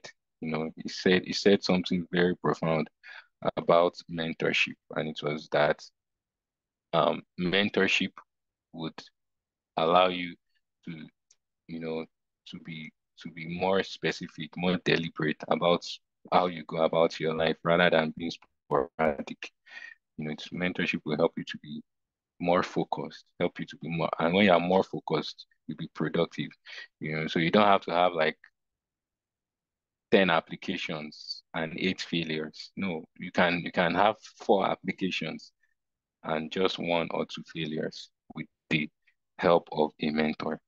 Um, that would bring us to the end of the event tonight. I would end with a closing prayer and we'll call it a night. Thank you so much. We are sorry for extending, but I think it was worth it. If you think it was worth it, extending the time, please drop the comments. And tomorrow, please come tomorrow because tomorrow we are going to unveil the thing and the date for Impact Bootcamp 4.0 coming up next year. It only gets better and better, and we're going to give more details about what you should expect after Impact Bootcamp 3.0 because I'm sure many people want to continue in this life of excellence, in this culture of excellence. So we'll let you know things that we have in place post Impact Bootcamp 3.0 just to help you not to just learn and listen and just have all the information without having to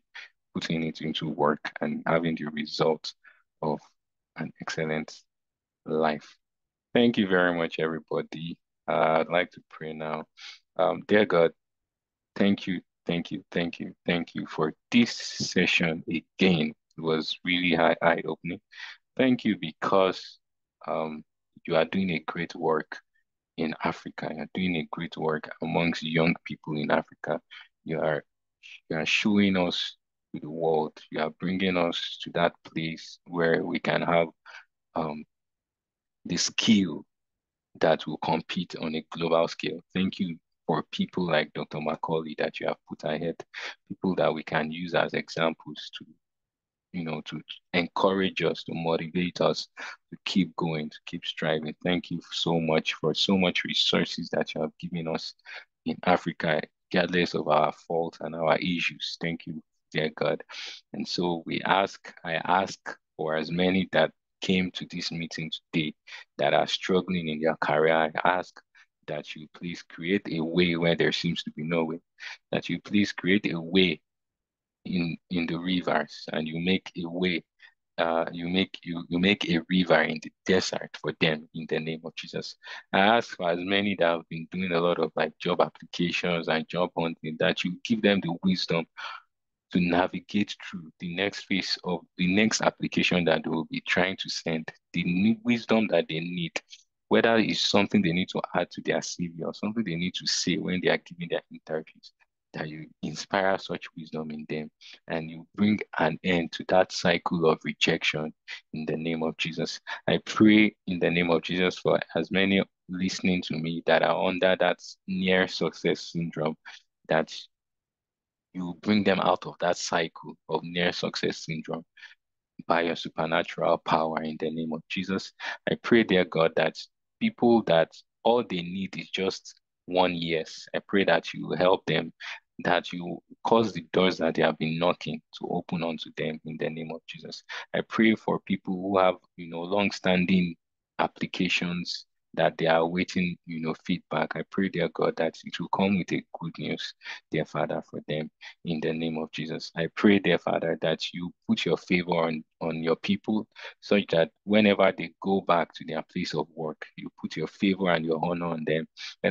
Whenever they go back to their school as well, that you put your favor on them and that you cause people to hear them, people to listen to them, and that you put your grace upon the words of their mouth so that when they talk, when they speak, it will be of value, to be of value to people that hear them, even their superiors, in the name of Jesus. As many that are having difficulty in the academics, difficulty in comprehension, pray, dear Father, that you help them, you bring them out of that struggle, and you help them to succeed with more ease. The wisdom, the smartness, the wisdom that they need to understand their reading, their body, and how their brain comprehends, that you grant unto them, that you bring them out of that struggle of reading and forgetting and struggling to succeed in the academics in the name of Jesus. As many that are taking up a job and it seems as though their job is being threatened,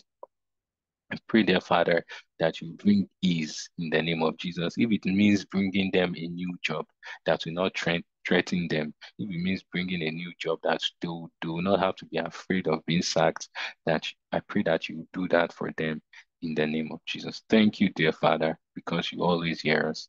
In Jesus' name we have prayed. Amen. Thank you, everybody. Thank you for joining us. I'll see you guys same time tomorrow.